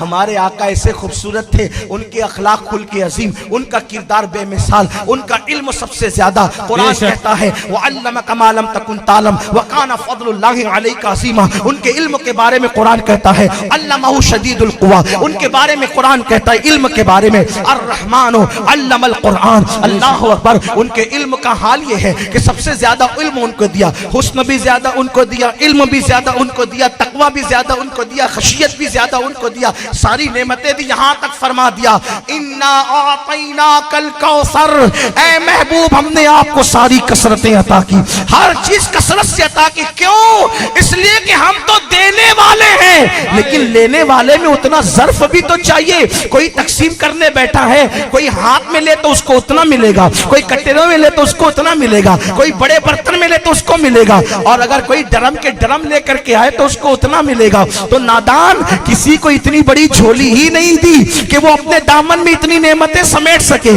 अगर ये लेने की सलाहियत सबसे ज्यादा किसी को दी है तो आमिना के लाल को दी है, और अल्लाह ने सब कुछ दिया। मेरे आका फरमाते हैं वल्लाहु युती इन्नमा ना कासिम, अल्लाह अता करता है और मैं ही तकसीम करता हूं। बेशक सुभान अल्लाह। नारे तकबीर, नारे रिसालत, अजमते हुस्ने मुस्तफा। अब समझे हुजूर की शान क्या है, बयान ही नहीं हो सकती, बयान ही नहीं हो सकती। लम याती नजीरू का फी नजरिन मिसले तो न शुद्ध पैदा जाना, जगराज को ताज तुरे सर सुहे है तुझको शहीदो सरा जाना। बेशक लेकिन सुभान अब अल्लाह। बात यहां आकर रुकती है। अब आपकी तवज्जो, उनकी मिस्ल कोई नहीं है ना, न हुस्न में, न सखावत में, न शुजात में, न इल्म में, न तकवा में, न परहेजगारी। इसीलिए अल्लाह ने पूरा उन जैसा खूबसूरत किसी को नहीं बनाया। उनके नवासों को भी बनाया तो मुकम्मल मिसलियत ना हो, एक को सीने तक बनाया और एक को, है ना, यानी उनके बेटों को भी जिनको अबना आना कहकर पुकारा, उनको भी पूरा उन जैसा नहीं बनाया, है ना, क्योंकि वो मर्द बनने थे, बड़े होने थे, उम्र उनकी होनी थी। तो क्या हुजूर जैसा कोई नहीं? का मर्दों में तो कोई नहीं, मर्दों में कोई नहीं हो सकता, क्योंकि खुदा को मिसलियत पसंद नहीं थी महबूब। बेशक यही मंजूर था कुदरत को कि साया न बने, ऐसे यक्ता के लिए ऐसी ही यक्ताई। तो मर्दों में तो कोई हो भी नहीं सकता था, मर्द में कोई होता तो मुकम्मल मिस्ल होता। तो औरतों में कोई था, क्योंकि अगर औरत में कोई उन जैसा हुस्न वाला और जमाल वाला हो, सखावत वाला हो, तो भी मुकम्मल मिसलियत नहीं होगी, क्योंकि हुजूर मर्द हैं, है ना, मुकम्मल मिसलियत तो नहीं होगी और वो खातून है। तो जाहिर सी बात है, जब बेटों को उन जैसा नहीं बनाया, अली को उन जैसा नहीं बनाया, सिद्दीक और फारूक को उन जैसा नहीं बनाया, लेकिन कोई खातून में ऐसी है कोई जात, तो आइए मुझसे ना पूछें, उस उम्मुल मोमिनीन से पूछें, उस उम्मुल मोमिनीन से पूछे जिसको हम अपने अकीदे में मुफ्ती चार मिल्लत कहते हैं। सुभान अल्लाह। मुफ्ती चार मिल्लत, हाँ मुफ्ती चार मिल्लत, महबूबे रब्बुल आलमीन, नबी आपने सुना जिसके बिस्तर पे कुरान नाजिल हो, मुनाफिकीन झूठा इल्जाम मशहूर कर दें तो जिसकी शान में सूरह नूर की आयतें नाजिल हो, शमा दिल मिशकात तन सीना जुजाजा नूर का, तेरी सूरत के लिए आया है सूरा नूर का। अब सुन्नियों सुनो, उम्मुल मोमिनीन सैयदा तैयबा ताहिरा आयशा सिद्दीका फरमाती है कि मैंने रसूलुल्लाह की तरह किसी को नहीं देखा सिवाय फातिमा बिन्ते मोहम्मद को। चलने में, उठने में, बैठने में, सीरत में, सूरत में मैं उनको देखती थी कि फातिमा अपने बाबा की मुकम्मल शबी थी। नारे तकबीर, नारे रिसालत, जिक्र सैयदाए कायनात। उनका हुस्न बिल्कुल उनके बाबा की तरह, लेकिन यहां भी मिसलियत नहीं साबित होती क्योंकि वो खातून है ना। मेरी बात का जामनगर वालों गलत मतलब मत लेना, मफहूम मुखालिफ मुराद मत लेना। हम हुजूर की मिसलत किसी को नहीं मानते। मेरे अंदर हिम्मत कहां थी अगर उम्मुल मोमिनीन का फरमान सामने ना होता। उम्मुल मोमिनीन कहती सूरत बाबा की तरह, सीरत बाबा की तरह, सखावत बाबा की तरह, चलना बोलना भी बाबा की तरह था उनके। मैंने हुजूर की तरह उन्हीं को देखा सीरत और सूरत में। अल्लाह अकबर। वो बोलती थी तो ऐसे उनके बाबा के बोलने का लहजा याद आता था, वो चलती थी तो ऐसे बाबा के चलने का लहजा याद आता था।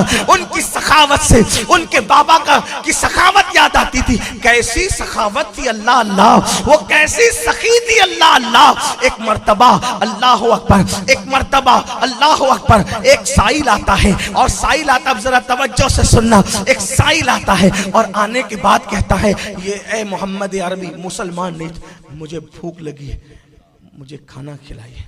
सरकार के यहाँ उस वक्त बज़ाहिर देने के लिए कुछ नहीं था। और इन बातों में हिकमत ये होती है कि किसी बड़ी हस्ती के जरिए किसी की फजीलत समझानी होती है ना। ऐसा होता है। हजरत मूसा को खिज़र के पास भेजा ताकि खिज़र की अहमियत पता चल जाए। कोई ये ना कहे कि हजरत मूसा की तौहीन हो गई। मेरे अजीज, तौहीन नहीं हुई, खिज़र की अहमियत बताई गई मूसा को भेजकर कि जब मूसा जैसे जाते हैं तो उनकी अहमियत क्या होगी। हालांकि कतन हजरत खिज़र का दर्जा हजरत मूसा से बड़ा नहीं है ना, लेकिन किसी को किसी के पास भेजकर अहमियत बताई जाए ना। बात थोड़ा आपको मुझे जरा सा समझाना पड़ेगा। हालांकि तकरीर का तसलसल इससे टूटता है, लेकिन मेरी मजबूरी आज के लिए हो गई है कि मुझे थोड़ी वजाहतें करनी पड़ती हैं, क्योंकि कोई मेरी गुफ्तगू को सुनने आता है, कोई सूंघने आता है। तो सुनने वालों के लिए तो मैं यूं ही बोल देता हूं, लेकिन जो सूंघने आते फिर उनके लिए थोड़ा सा मुझे जगह जगह पर थोड़ा सा वाजे करना पड़ता है कि आप जो है वो कभी बदजन होकर, बदगुमान होकर ना जाएं। मेरे अजीज, हम लोग कोई राफजियों की रिवायत के मोहताज नहीं है, शियों की रिवायत के कोई मोहताज नहीं। इसलिए कि शियों की रिवायत मेरे अजीज वो पढ़ें जिनके घरों में रिवायतें नहीं है। 1450 साल पुराना खजाना हमारे पास मौजूद है मेरे भाई, हम क्यों पढ़ेंगे उनकी रिवायतें? हमारे पास इतना बड़ा खजाना मौजूद है। लेकिन मेरे अजीज, अगर आपकी नजर वहां तक नहीं पहुंचती तो आप कभी मुझसे राब्ता करके पूछ तो लेते कि आपने ये बात कहीं कहां से। अगर आप ऐसा करम फरमाते तो मैं जरूर आपकी खिदमत में अर्ज करता, आप मुतमईन होते मेरी बात से। वल्लाह हम जो है वो कैसे राफजी हो सकते हैं? हम गौस पाक के गुलाम हैं। हक है, बेशक हक। और शिया और राफजी जो है वो गौसे पाक को सैयद नहीं मानते। इसका मतलब ये है कि गुमराह फिरकों की ये पुरानी रिवायत है। सैयदों की सियादत का इनकार करना उनकी पुरानी रिवायत है, तो वो इनकार करते हैं गौसे पाक की सियादत का। लेकिन गौस पाक का बिगड़ता क्या है? अब जो हमारे मुर्शिद को सैयद न माने, उन राफजी और शियों से हमारा रिश्ता क्या हो सकता है? हम तो उन्हें जहन्नम का कुत्ता मानते हैं, इसलिए कि वो हमारे गौस पाक की सियादत का इनकार करते हैं। वो हमारे आका अबू बकर सिद्दीक जिनके पीछे मौला अली ने नमाजें पढ़ी है, उनकी गुस्ताखियां करते हैं।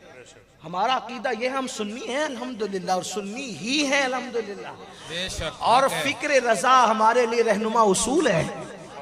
अगर जामनगर का मेरा कोई भाई मुझसे पूछता है कि अमीनुल कादी तेरा अकीदा क्या है, तो मैंने कहा एतिकादुल अहबाब पढ़ ले, जो मेरे इमाम ने लिखा वही मेरा अकीदा है। सुभान अल्लाह, सुभान अल्लाह। लेकिन आप इस तरह का बचपना नहीं करें मेरे भाई, आप बड़े अजीम लोग हैं। हाँ, आप बड़े अजीम लोग हैं। और एक बात याद रखना, दिलों के रिश्ते बड़े नाजुक होते हैं जामनगर वालों। हाँ, आप अपनी ताकत की बुनियाद पे किसी का भी दिल छलनी कर दें, लेकिन टूटे हुए दिल की फरियाद कोई सुने न सुने, अल्लाह कुदरत जरूर सुना करती है। हाँ, आप जितनी चाहें जो चाहे बातें करें, आपके पास अल्लाह ने जबान दी है, लेकिन दिल न तोड़े किसी का। दिलों का बड़ा एहतराम है। मेरे नबी ने तो काफिरों के लिए भी चादर बिछाई थी। आप इतने छोटे हो गए कि आप अपनों के लिए भी अपनायत का जज्बा न रख सके। मेरे कौम के जवानों, आपको होश के नाखून लेने चाहिए। और मैं यहाँ मौजूद हूँ जब तक, अगर मेरी किसी गुफ्तगू से आपको इत्तेफाक नहीं है, आप हाथ पकड़ के पूछ सकते हैं। आप मेरे भाई हो, आपको पूछने का हक है कि मैं कहाँ से पढ़ रहा हूँ। बल्कि मैं तो लोगों को कहता हूँ कि हमारी महफिल में तो रावजियों के अशार भी नहीं पढ़े जाने चाहिए। हमें क्या गरज है, हमारे बुजुर्गों ने ऐसा लिखा है, शान से लिखा कि हम मोहताज ही नहीं है उनके। तो अर्ज ये कर रहा था कि सैयदा कायनात, मखदूमा कायनात की शान क्या है। हुजूर के यहाँ एक साइल आता है और आकर के कहता है कि मुझे खाना खिलाइए। हुजूर फरमाते हैं, सलमान इसे ले जाओ फातिमा के दरवाजे पर और उनसे कहना कि हुजूर का ये भिखारी है, हुजूर का ये साइल है और इसे खाना चाहिए। सलमान फारसी गए और जाकर के दरवाजे में दस्तक दी। पूछा, कौन? का सलमान, आपके बाबा का गुलाम। क्या बात है? का एक मुसाफिर है, खाना मांगने आया था, हुजूर ने आपकी चौखट पे भेजा है। तो सैयदा ने कहा, हुजूर ज्यादा जानते हैं, जो हाल हुजूर के घर का है वही हाल मेरे भी घर का है। लेकिन चूंकि साइल को भेजा है, ये मेरी चादर ले जाओ, इसको फरोख्त कर दो, इसको बेच दो और साइल को खाना खिला दो। साइल ने सुना, चादर मिली, चादर बेची गई। किसको बेची गई, क्या बेची गई, इस पर इस वक्त कोई गुफ्तगू नहीं करता। लेने कौन आया खुदा जाने, अल्लाह अल्लाह। किसको दी गई? बहरहाल चादर जब दे दी गई, पैसे ले लिए गए, बाजार से खाना खरीदा, मुसाफिर को खिलाया, खिला करके कहा अच्छा जाओ। मुसाफिर ने कहा अभी तुम्हारे नबी से मिलना बाकी है। फिर उसके बाद फिर दरवाजे दरे फातिमा पे सलमान पहुंचे। कहा बीबी, आपने कहा जो हाल हुजूर के घर का है वही हाल आपके घर का भी है। तो जो पैसे चादर बिक करके मिले थे, मुसाफिर को खिलाकर कुछ पैसे बचे, तो मैंने आप और आपके शहजादों के लिए खाना खरीद लिया, आप भी खा लें। सैयदा ने कहा किसी गरीब को देना, हमारे घर की रिवायत है, एक मर्तबा देते हैं तो दोबारा फिर वापस नहीं लिया करते। एक मर्तबा देते हैं तो दोबारा वापस नहीं लिया करते। ले जाओ और गरीबों में तकसीम कर दो, हम नहीं लेंगे। लेकर के चले तो मुसाफिर ने पूछा ये कौन है? ये हमारे नबी की शहजादी फातिमा है। कहा शहजादी ऐसी है, शहजादी ऐसी है तो बाबा कैसा होगा? सुभान अल्लाह। ऐ सलमान, मुझे भी कलेमा पढ़ाओ और इस्लाम में दाखिल कर लो, क्योंकि मैंने अपनी आसमानी किताबों में आखिरी नबी के घर वालों की सिफत यही पढ़ी थी, रह के फाकों में गरीबों को खिलाने वाले ऐसे होते हैं मोहम्मद के घराने वाले। बेशक हक है। ये सैयदा काना ऐसी सखी, एक मर्तबा बचपने में माँ खदीजा, हज़रत माँ खदीजा ज़ाहिरी हयात में थी। सैयदा फातिमा खुद फरमाती, इसको खुद बयान करती है। क्या बयान करती है? फरमाती है कि माँ खदीजा ने ज़ेवरात खरीदे। 4-5 साल की सैयदा फातिमा की उम्र थी, ज़ेवरात खरीदे और हुजूर से अर्ज़ की आका मैं अपनी बेटी को ज़ेवरात पहनाऊंगी, मैं अपनी बेटी को ज़ेवरात पहनाऊंगी। और पहना दिया। पहनाने के बाद सैयदा घर से बाहर निकली, थोड़ी देर के बाद घर में आई। 4-5 साल की बच्ची थी, नन्ही सी उम्र थी। वापस आई तो कोई ज़ेवरात ही नहीं। सैयदा ने पूछा माँ खदीजा ने ज़ेवरात क्या किया? कहा अम्मी वो मुझे कुछ गरीब औरतें मिली, तो मैंने सोचा कि मैं ज़ेवर पहन के क्या करूंगी, मैंने सब उतार कर गरीबों को दे दिया। सुभान अल्लाह, कि उनका भला हो जाएगा। बचपने में जिसकी सखावत का ये आलम हो, अल्लाह अकबर, जब खुदा ने अपने खजानों की मिल्कियत उनके बाबा के हाथ में दे दी और वो शहजादी कौनैन जब बुलंदी पर पहुंची होगी, जब आलम शबाब में पहुंची होगी, तो उस वक्त उनकी सखावत का आलम क्या होगा। यहाँ पहुंचकर मैंने सैयदा की बारगाह में कुछ शेर अर्ज किए हैं, मैं चाहता हूँ कि मैं उसको अपनी जबान खुद पढ़ के सुनाऊं। हुआ ये था, इसी गुजरात के एक शहर में एक मेरा सैयद बादशाह कोई कलाम पढ़ रहा था मेरी मौजूदगी में, लेकिन वो कलाम किसी रावजी शिया का लिखा हुआ था, तो उसके अंदर कुछ तबर्रे थे, कुछ गुलू था, मुझे अच्छा नहीं लगा। मैंने कहा यार मत पढ़ो यार। उन्होंने कहा कि ये मुझे कलाम बहुत पसंद है तो तुम लिख कर दो। मैंने कहा मैं कोई शायर तो नहीं ना, लेकिन कोई शायर नहीं मैं। याद रखिए, रवाफिज जब कलाम कोई लिखते हैं तो उसमें वो कुछ ना कुछ तबर्रा करते हैं असहाब पर। आपको कभी समझ आती है, कभी नहीं आती है, इसलिए आप उनके कलाम न पढ़ा करें। हमारे यहाँ इतना खूबसूरत कलाम मौजूद है, हमारे बड़ों ने लिखा, बुजुर्गों ने लिखा। याद रखिए, कभी उनके कलाम अपनी महफिल में न पढ़े जाए, तबर्रा होता है। मुझे तकलीफ होती है, मुझे किसी ने बताया इस महफिल में आने से पहले भी कि कोई कलाम किसी साथी से नासमझी के तौर पे, ऐसा मेरे आने से पहले शायद पढ़ दिया गया कि जिसमें किसी सहाबी की बेअदबी हो रही थी। ऐसा नहीं होना चाहिए। हम हर सहाबी का एहतराम करते हैं। निस्बत रसूल ही अहले बैत के एहतराम की वजह है। अहले बैत का एहतराम क्यों है? निस्बत रसूल। सहाबा का एहतराम क्यों? निस्बत रसूल। मैं अपने जवानों को इतना कह देना चाहता हूँ कि सहाबा तो बहुत बड़े हैं मेरे भाई, सहाबा तो बहुत बड़े हैं। अगर ऊंट का चमड़ा भी बशक्ल नालैन हुजूर के कदमों में आ जाए तो उसका एहतराम भी हम पे फर्ज हो जाता है। हक है, बेशक उसका एहतराम भी हम पे फर्ज। और जो हुजूर की नालैन की तौहीन कर दे, हमारे अकीदे में वो काफिर हो जाता है। तो हुजूर के तलवों को जो चूम ले, उस नालैन की तौहीन भी कुफ्र तक ले जाती है।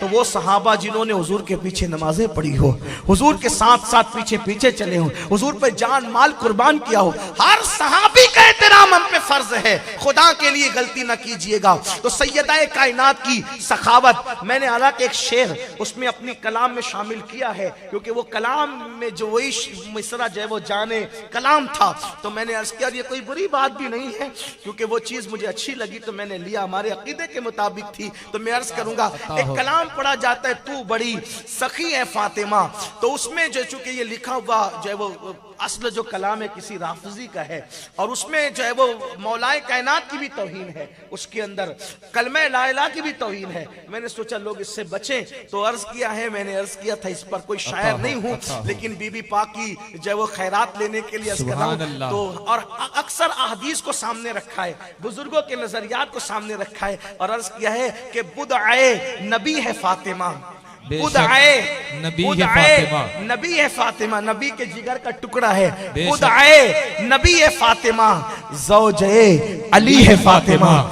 खुद आए नबी है फातिमा, ज़ौजे अली है फातिमा। और चूंकि वो सैयदा आयशा सिद्दीका माँ ने अर्ज किया, फरमाया था कि जब वो चलती थी तो ऐसा लगता था जैसे हुजूर चल रहे हैं। तो उसी तस्वुर को ख्याल में लेकर अर्ज किया है कि अर्श आया जैसे फर्श पर, अर्श आया, अर्श आया, अर्श आया जैसे फर्श पर, अर्श आया जैसे फर्श पर, देखो चल रही है फातिमा। अर्श आया, अर्श आया जैसे फर्श पर, देखो चल रही है फातिमा। और आपने वो हदीस सुनी तो उसकी तर्जुमानी की है, शक्ल में, शक्ल में सखा वजूद में, शक्ल में शख्स, शक्ल में सखा वजूद में, शक्ल में सखा वजूद में, बाप की शबीह फातिमा, बाप की शबीह फातिमा। और वो शेर को ज़हन में रखें, बेइजाजत उनके घर जिब्रील, उसको ज़हन में रखें, जिब्राइल आए पूछकर, जिब्राइल आए पूछकर, वो तेरी गली है फातिमा।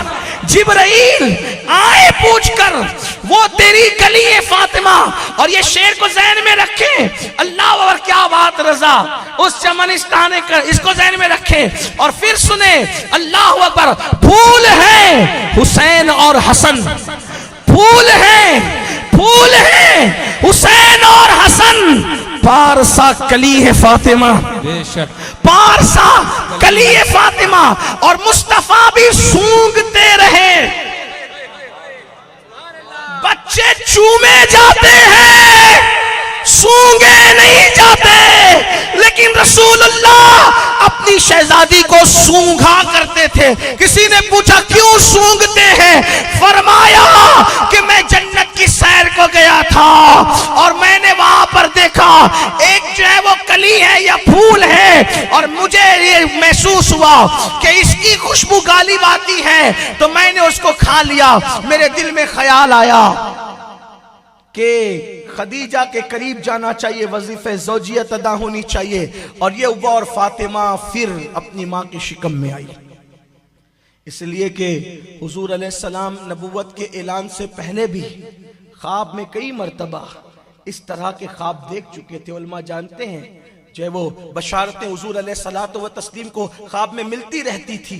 तो फरमाया जब मैं उस खुशबू को सूंघना चाहता हूँ, मैं उस खुशबू को सूंघना चाहता हूँ, फातिमा को सूंघता हूँ। ये है तो मुस्तफा भी सूंघते रहे, मुस्तफा भी सूंघते रहे।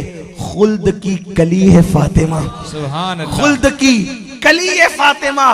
और अर्ज किया है कि भीख मुझको बेतलब दिया,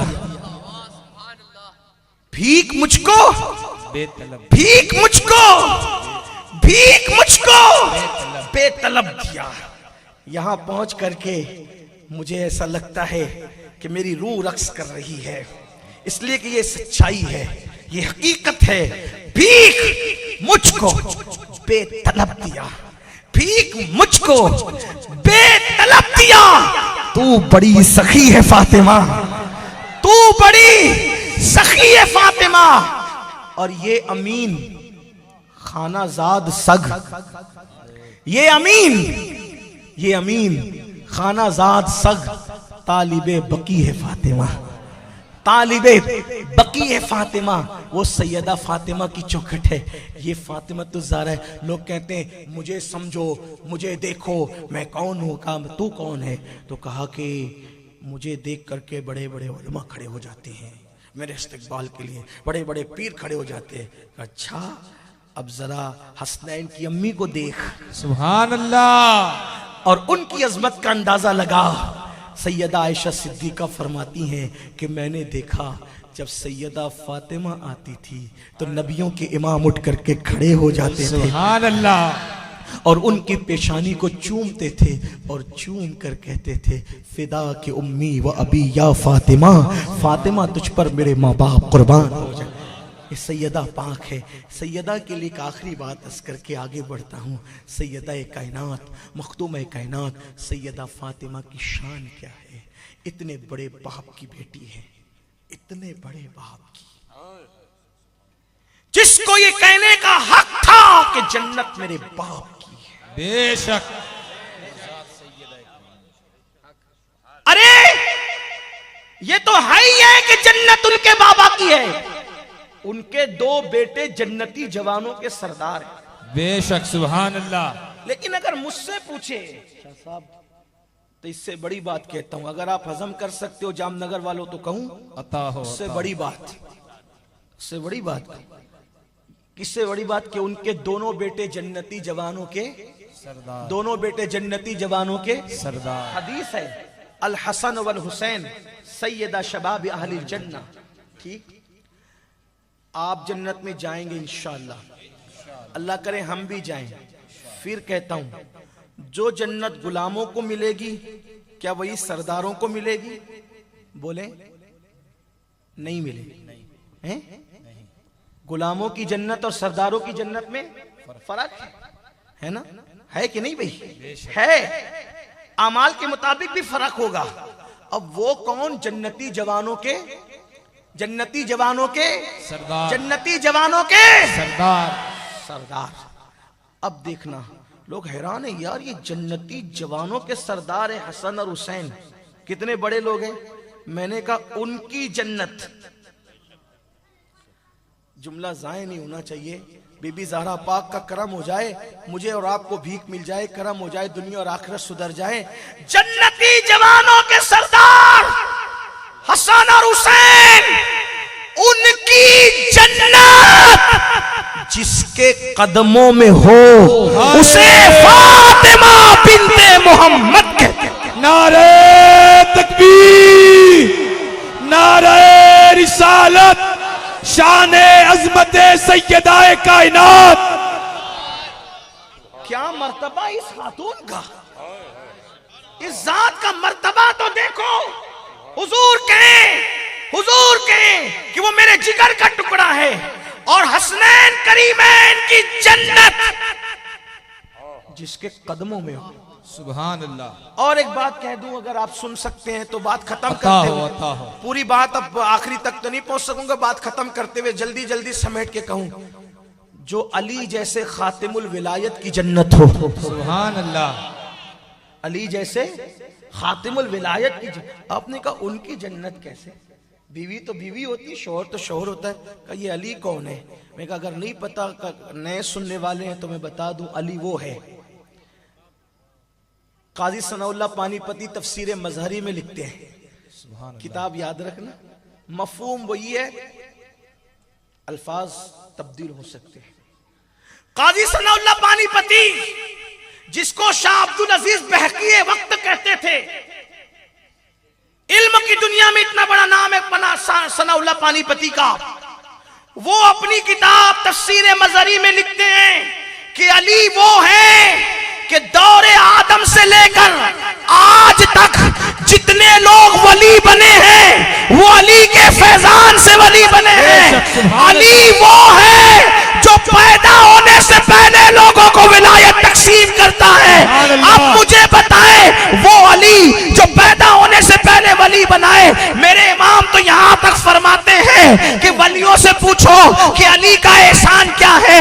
अली की गुलामी के बगैर कोई वली बन नहीं सकता, अली की गुलामी के बगैर कोई वली बन नहीं सकता, अली के फैजान के बगैर कोई वली बन नहीं सकता। अरे जो जो वली बना, आदम अलैहिस्सलाम के दौर में बना हो, नूह अलैहिस्सलाम के दौर में बना हो, शीस अलैहिस्सलाम के दौर में बना हो, मूसा व ईसा अलैहिस्सलाम के ज़माने में बना हो, या मुहम्मदुर रसूलुल्लाह की उम्मत में कोई वली बना हो, काजी साहब कहते हैं वो अली के फैजान से बनता है। इसीलिए मेरे इमाम कहते हैं, सलामी जिसके दर का हर वली है, सलामी जिसके दर का हर वली है, अली है, अली है, अली है। नारा हादरी, नारा हादरी। मैंने बहुत बड़ा जुमला कहा कि वो अली ये मुर्तजा की जन्नत है, कैसे मैं बात अर्ज करूंगा? हजम हो तो कबूल करना, नहीं हजम हो तो छोड़ करके चले जाना। अल्लाह अकबर। अली कौन अली? कोई शख्स दुआ करता है, अल्लाह जब तक मेरा पीर ना देखूं मुझे मौत ना आए, जब तक गुंबद खजरा ना देखूं मुझे मौत ना आए, जब तक करबला ना देखूं मुझे मौत ना आए, जब तक ये ना देखूं मुझे मौत ना आए, जब तक वो ना देखूं मुझे मौत ना आए। लेकिन 99% मुसलमानों की दुआ यही है, अल्लाह जब तक तेरे महबूब का हरम ना देखूं उस वक्त तक मौत ना आए। लेकिन वो हरम वाला भी क्या दुआ करता है? कभी आपको पता है तुज़के मुर्तज़वी में इमाम अहले सुन्नत के हवाले से उस्ताद ज़मन ने लिखा है, क्या लिखा है? हदीस पाक है कि जब एक लश्कर में मेरे आका अली ये मुर्तज़ा को रवाना कर रहे थे तो अली से मोहब्बत इतनी थी, हुजूर हाथ उठा के दुआ करते हैं, ए अल्लाह जब तक मैं अली का चेहरा ना देख लूं उस वक्त तक तो मुझे दुनिया से मत उठाना। वाह, सुभान अल्लाह, सुभान अल्लाह। हुजूर की ये दुआ, जब तक मैं अली का चेहरा ना देखूं, अली को ना देख लूं उस वक्त तक मुझे दुनिया से। अली कौन? कसीम जन्नत और जहन्नम। जन्नत और जहन्नम बांटने वाले का नाम है बेशक। मेरे एक दोस्त ने कहा था, हर जा अली मिलेंगे न दामन बचाइए, बचना है घर अली से जहन्नम में जाए। मैंने कहा कोई इतना भी बदबख्त पागल हो जाए कि सोचे कि चलो अगर अली से बचने के लिए जहन्नम में जाना पड़े तो जहन्नम ही में जाए। तो मैंने उससे इख्तिलाफ किया, इल्म का इख्तिलाफ, इल्मी इख्तिलाफ करने का हक सकता है। हालांकि वो मेरा दोस्त है, बहुत अच्छा दोस्त। इल्मी इख्तिलाफ हो सकता है लेकिन उसमें झगड़ा नहीं होता, उसमें शख्सियात पर हमले नहीं होते, यही शराफत है। तो मैंने मेरे दोस्त से इख्तिलाफ किया, उसने कहा कि बचना है अगर अली से जहन्नम में जाए। मैंने कहा नहीं यार, अच्छा नहीं लगता। कहा क्यों? मैंने कहा कोई हो सकता है इतना बदबख्त तो पागल हो कि अली दुश्मनी उसको इस हद तक पहुंचाए, इस हद तक पहुंचाए कि वो कहेगा ठीक है अगर अली से बचनी है तो जहन्नम में चला जाऊंगा। कोई होगा, इतना पागल हो सकते हैं लोग। मैंने कहा अली से बचने के लिए जहन्नम में जाकर भी नहीं बच सकता। तो कहा वो कैसे? मैंने कहा हुजूर ने फरमाया कि जन्नत भी बांटने वाला अली है और जहन्नम भी बांटने वाला। वाह, इसका मतलब दुश्मने अली को जहन्नम में भी भेजेगा तो ठिकाना तो है, तो उसके लिए भी अली ही बांटने वाले हैं। अली कसीमो जन्नतो जहन्नम है, कसीमे जन्नतो जहन्नम है। जन्नत भी अली बांट रहे हैं, जहन्नम भी अली बांट रहे हैं। और कैसे बांट रहे? फरमाया अली से मोहब्बत सिर्फ मोमिन कर सकता है, मुनाफिक अली से मोहब्बत नहीं कर सकता। बेशक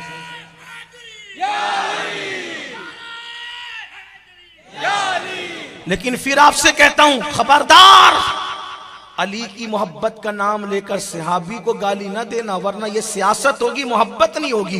क्यों? इसलिए कि हमें पता है अली किसको जन्नत देंगे, जन्नत का टिकट अली किसको देंगे। एक मर्तबा सिद्दीक अकबर ने मौला अली को देख के मुस्कुराया। सुभान अल्लाह। तो मेरे मौला ने पूछा, मेरे भाई अबू बकर क्यों मुस्कुरा रहे हो? तो कहा कि मैंने हुजूर से सुना, हुजूर ने फरमाया जिसको अली जन्नत का टिकट देंगे वही पुलसरात से सलामती से गुजरेगा। सुभान अल्लाह। तो मौला अली मुस्कुराने लगे। कहा भाई अब तुम क्यों मुस्कुराते हो? कहा तुमसे कहा ना कि अली जिसको टिकट देगा वो जन्नत में जाएगा, वो पुलसरात से सलामती से गुजरेगा। और मुझे कहा अली उसको न देना जो मेरे अबू बकर से दुश्मनी रखता हो। हाय सुभान अल्लाह, सुभान इसलिए हम अल्लाह। सुन्नी कहते हैं अहले सुन्नत का है बेड़ा पार, असहाबे हुजूर नज्म और नाव है, इतरत रसूलुल्लाह की। पता है अली कौन? मैंने एक जुमला पढ़ा कि अली की जन्नत फातिमतुज़ ज़हरा है। बेशक है ना, ये बीबी ज़हरा है। बात अफजलियत और तफजील की नहीं कर रहा हूँ, फजीलत और अफजलियत में फ़र्क है, ये अहले इल्म जानते हैं। अगर इतना भी आप नहीं जानते तो फिर आपको एक मर्तबा फिर से पढ़ना चाहिए, है ना। हाँ, अली अली हैं, ठीक। अफजलुल बशर बादल अंबिया बि ताक़ीक़, हमारे अकीदे में सिद्दीक़ अकबर, रात के अंधेरे में भी और दिन के उजाले में अफजलुल बशर बादल अंबिया बि ताक़ीक़ सिद्दीक़ अकबर है। उनके बाद फारूक आजम है, उनके बाद उस्मान गनी है, उनके बाद मौलाए कायनात। बेशक। कोई खुश होता है तो हो, कोई गमगीन होता हो। हमारे मखदूम अशरफ जहांगीर सिमनानी का अकीदा भी यही, हमारे गौसे आजम का अकीदा भी यही, हमारे बंदा नवाज के सुदराज का अकीदा भी यही, 14वीं सदी के मुजद्दिद हमारे इमाम का अकीदा, हमारा अकीदा भी यही है और इंशाअल्लाह यही रहेगा इंशाअल्लाह तबारक व तआला। इस पे हमें कसमें खाने की जरूरत नहीं है। क्यों? इसलिए कि जन्नत देना आपके हाथ में नहीं है मेरे भाई। जिस अली से जन्नत लेना है अल्लाह की इज़्न से, रसूलुल्लाह की अता से, उस अली को पता है कि हमारा अकीदा उसी अली की तरह है। हाँ, ये बात है। आपको क्या दिल चीर के बताएं, आपको तो कुछ भी कहेंगे तो आपको यकीन नहीं आएगा। हर एक बात में कहते हो तुम के तू क्या है, हर एक बात में कहते हो तुम के तू क्या है। तुम ही कहो ना ये अंदाज़े गुफ्तगू क्या है, तुम ही कहो ना, तुम ही कहो ना ये अंदाज़े गुफ्तगू क्या है। मेरे अजीज ये अंदाज़े गुफ्तगू क्या है? हमारा अकीदा वही है, इमाम अहले सुन्नत का जो अकीदा है। हर एक बात में, गालिब का शेर अगर आपको नहीं पता हो तो मैं बता दूं, गालिब का शेर, गालिब ने कहा था हर एक बात में कहते हो तुम के तू क्या है, तू क्या है। हर एक बात में कहते हो तुम के तू क्या है, तुम ही कहो ना ये अंदाज़े गुफ्तगू क्या है, यही तुम ही कहो ना ये अंदाज़े। लहू में दौड़ते फिरने के हम नहीं, बदन में लहू में दौड़ते फिरने के हम नहीं कायल। जो आंख ही से न टपका वो फिर लहू क्या है, जो आंख ही से न टपका वो फिर लहू क्या है।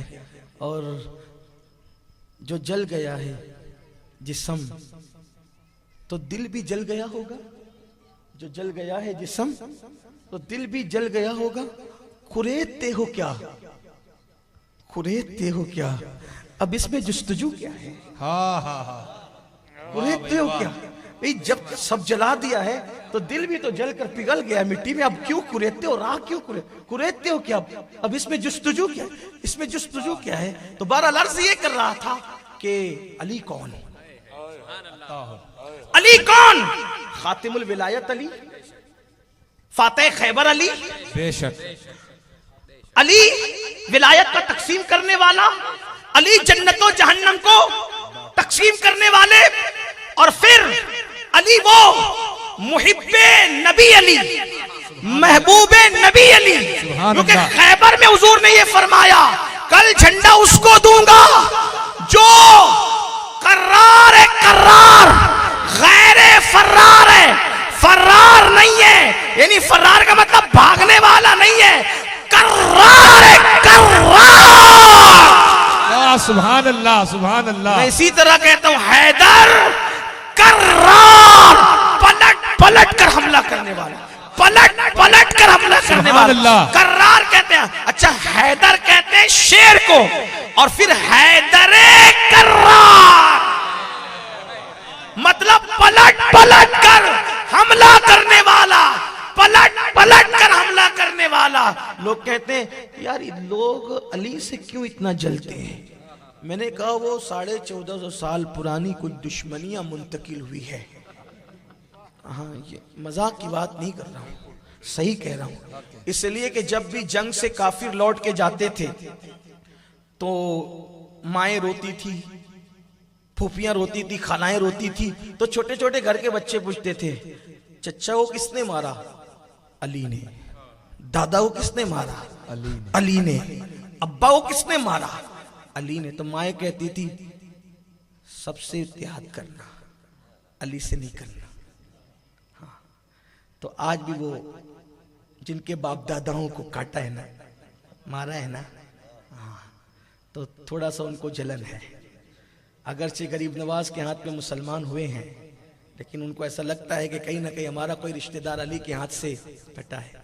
लेकिन अस्हाबे रसूल अली से मोहब्बत करते थे, बेशक उनका नाम लेते थे। बल्कि मेरा आका जिसे दुनिया सिद्दीक अकबर कहती है, सुभान अल्लाह, जब किसी महफिल में अली होते तो अली ही को देख रहे होते। सुभान अल्लाह। एक दिन उनकी शहजादी ने पूछा बाबा आप अली को क्यों देखते हैं? अब बेटी मैंने हुजूर से सुना है अली को देखना इबादत है। सुभान अल्लाह। बाबा ने कहा अली को देखना इबादत है, उनकी शहजादी ने कहा अली का जिक्र इबादत है। हाँ। तो अर्ज ये कर रहा था, बात दूर निकली। अली कसीम जन्नत व जहन्नम, ठीक। आका इरशाद फरमाते हैं कल झंडा उसको दूंगा जिसके हाथ में खैबर फतेह होगा। यहां से उनको भी पता चलना चाहिए ना, जो कहते हैं कल क्या होगा किसी को नहीं मालूम, रसूलुल्लाह को भी नहीं मालूम, कि हुजूर ने बताया सुभान अल्लाह, कल उसके हाथ में झंडा दूंगा जो खैबर फतह करेगा। हाँ, फतह करेगा खैबर, उसको दूंगा झंडा। और फिर फरमाया वो फरार नहीं है, फर्रार नहीं, कर्रार है, कर्रार हैदरे कर्रार, यानी पलट पलट कर हमला करने वाला। और वो अल्लाह और रसूल का महबूब भी और मुहिब भी है। इतनी बड़ी बशारत, सहाबा सब बेचैन थे कि इतनी बड़ी सनद मिलेगी। बल्कि जब कल सब पहुंचे इस तमन्ना के साथ कि मुझे मिलेगा, मुझे मिलेगा, मुझे मिलेगा, तो हुजूर ने सबको देखा और देख करके फरमाया अली कहाँ है? सुभान अल्लाह, सुभान। बीमार है, आंखों में चश्मे, आशूबे चश्मे है, बुलाओ। देखो कोई बीमार हो तब फैसला बदल देते हैं। मुकर्रिर बीमार हो, मुकर्रिर बदल जाता है, सही भाई। मुकर्रिर बीमार हो तो बदल दिया जाता है, लड़ने को भेजने, फतह करने, और कहने आशूबे चश्मे। अच्छा, अगर पैर दर्द कर रहा हो तो काम चल जाए, पेट दर्द कर रहा हो तो काम चल जाए, आंख ही नहीं खुलती आशूबे चश्मे में, तो आंख बंद करने वाला क्या लड़ेगा? लेकिन ये हुजूर हैं, फैसले हो गए, क्योंकि वहां फैसला अपनी मर्जी से नहीं होता। वमा यंतिकु अनिल हवा इन हुआ इल्ला वह्यु यूहा, ये शान है। बुलाओ अली को, बुलाया, आंख में अपना लुआब लगाया। मौला अली कहते उसके बाद मेरी आंख कभी नहीं दुखी। सुभान अल्लाह। गए, लड़े, फतेह हो गया। आपने अपने बाएं हाथ से, बाएं हाथ से, बाएं हाथ से, दूसरे हाथ से खैबर का दरवाजा उखाड़ करके फेंका। इमामुल मुतकल्लिमीन मौलाना नकी अली खान फरमाते अपनी किताब में, जब उखाड़ करके फेंक दिया तो 70 लोगों ने बाद में उसको मिल करके उठाया, जिसको अकेले अकली ने, अली ने उखाड़ करके फेंका। सुभान अल्लाह। कभी जंजीर हिलती है, कभी दर कांप जाता है, अली का नाम सुनकर अब भी खैबर कांप जाता है। सुभान अल्लाह, बेशक। अली नातिक़े कुरान है, बोलता हुआ कुरान कुरान अली। सरकार नज़मी ने हमारे आका मारेरा के उस ताजदार ने कहा था, बोलता हुआ कुरान हम अली को कहते हैं जुल्फ़िकार हैदर की दो जहां में शोहरत है, इस जहान में नहीं बल्कि उस जहान में भी शोहरत है, ये अली है। तो अली कौन? अली अल्लाहु अकबर, जिंदाबाद जिंदाबाद। अली कौन? अली जो पैदा होने से पहले विलायत बांटता है, तो जो पैदा होने से पहले जानता भी है कि ये अल्लाह के रसूल हैं। बेशक। हाँ, बात खत्म करने लगा हूं, लेकिन उन्वान ही ऐसा है कि दिल नहीं चाहता, लेकिन करूंगा। खत्म तो करनी पड़ेगी, कहीं ना कहीं तो खत्म करना पड़ेगी बात। तो किसी ने हुजूर अलैहिस्सलाम को पूरी जिंदगी नहीं पहचाना, किसी ने 40 साल में, किसी ने 50 साल में, सबका अपना अपना ज़ौक़ था। लेकिन अली वो हैं कि जिसने पैदा होने से पहले पहचाना सुभान अल्लाह कि अल्लाह के रसूल है, एहतराम भी करके दिखाया। हमारी जमात की एक बहुत बड़ी खानका है बिलग्राम शरीफ, वहाँ के एक शहजादे सैयद मोहम्मद बिलग्रामी, उनकी एक किताब है, उस किताब का नाम है नज़्मुल लुआली। उसमें लिखा हुआ है, और उसमें ये बात जो मैं पढ़ के सुना रहा हूँ उसमें लिखा हुआ है, मफ़हूम यही है कि हज़रत फ़ातिमा बिनते असद, उनके पेट में जब मौलाए कायनात तशरीफ़ लाए तो उस वक्त मेरे आका की उम्र 29 साल की थी। ये मैं आपको बता रहा हूँ, ये 29 साल की उम्र मैं अपनी तरफ से बता रहा हूँ। उस किताब में जो लिखा भी आगे आता है कि 29 साल हुजूर अलैहिस्सलाम की उम्र शरीफ थी, और मौलाए कायनात अपनी माँ के शिकम में आए थे। तभी तो ऐलान नबुवत हुआ नहीं था, चूंकि ऐलान नबुवत तो 40 साल के बाद होना था। मक्के वालों को भी पता नहीं था, वरका बिन नौफल को भी नहीं पता था, है ना। हुजूर अलैहिस्सलातु व तस्लीम 29 साल के, माँ के शिकम में अली आ गए। फातिमा बिनत असद हुजूर अलैहिस्सलातु व तस्लीम की चची, आका ने उनको चची नहीं कहा, फरमाया मेरी माँ है। सुभान अल्लाह। जब भी हुजूर मौला अली के पेट में आने के बाद अपनी चच्ची के घर में आते तो चच्ची उठ करके खड़ी हो जाती। सुभान उससे पहले ऐसा मामला नहीं था, उसके बाद ऐसा हुआ। तो हुजूर ने पूछा चच्ची मेरे, नहीं हुजूर ने नहीं पूछा, हुजूर ने नहीं पूछा। हुजूर क्यों पूछे?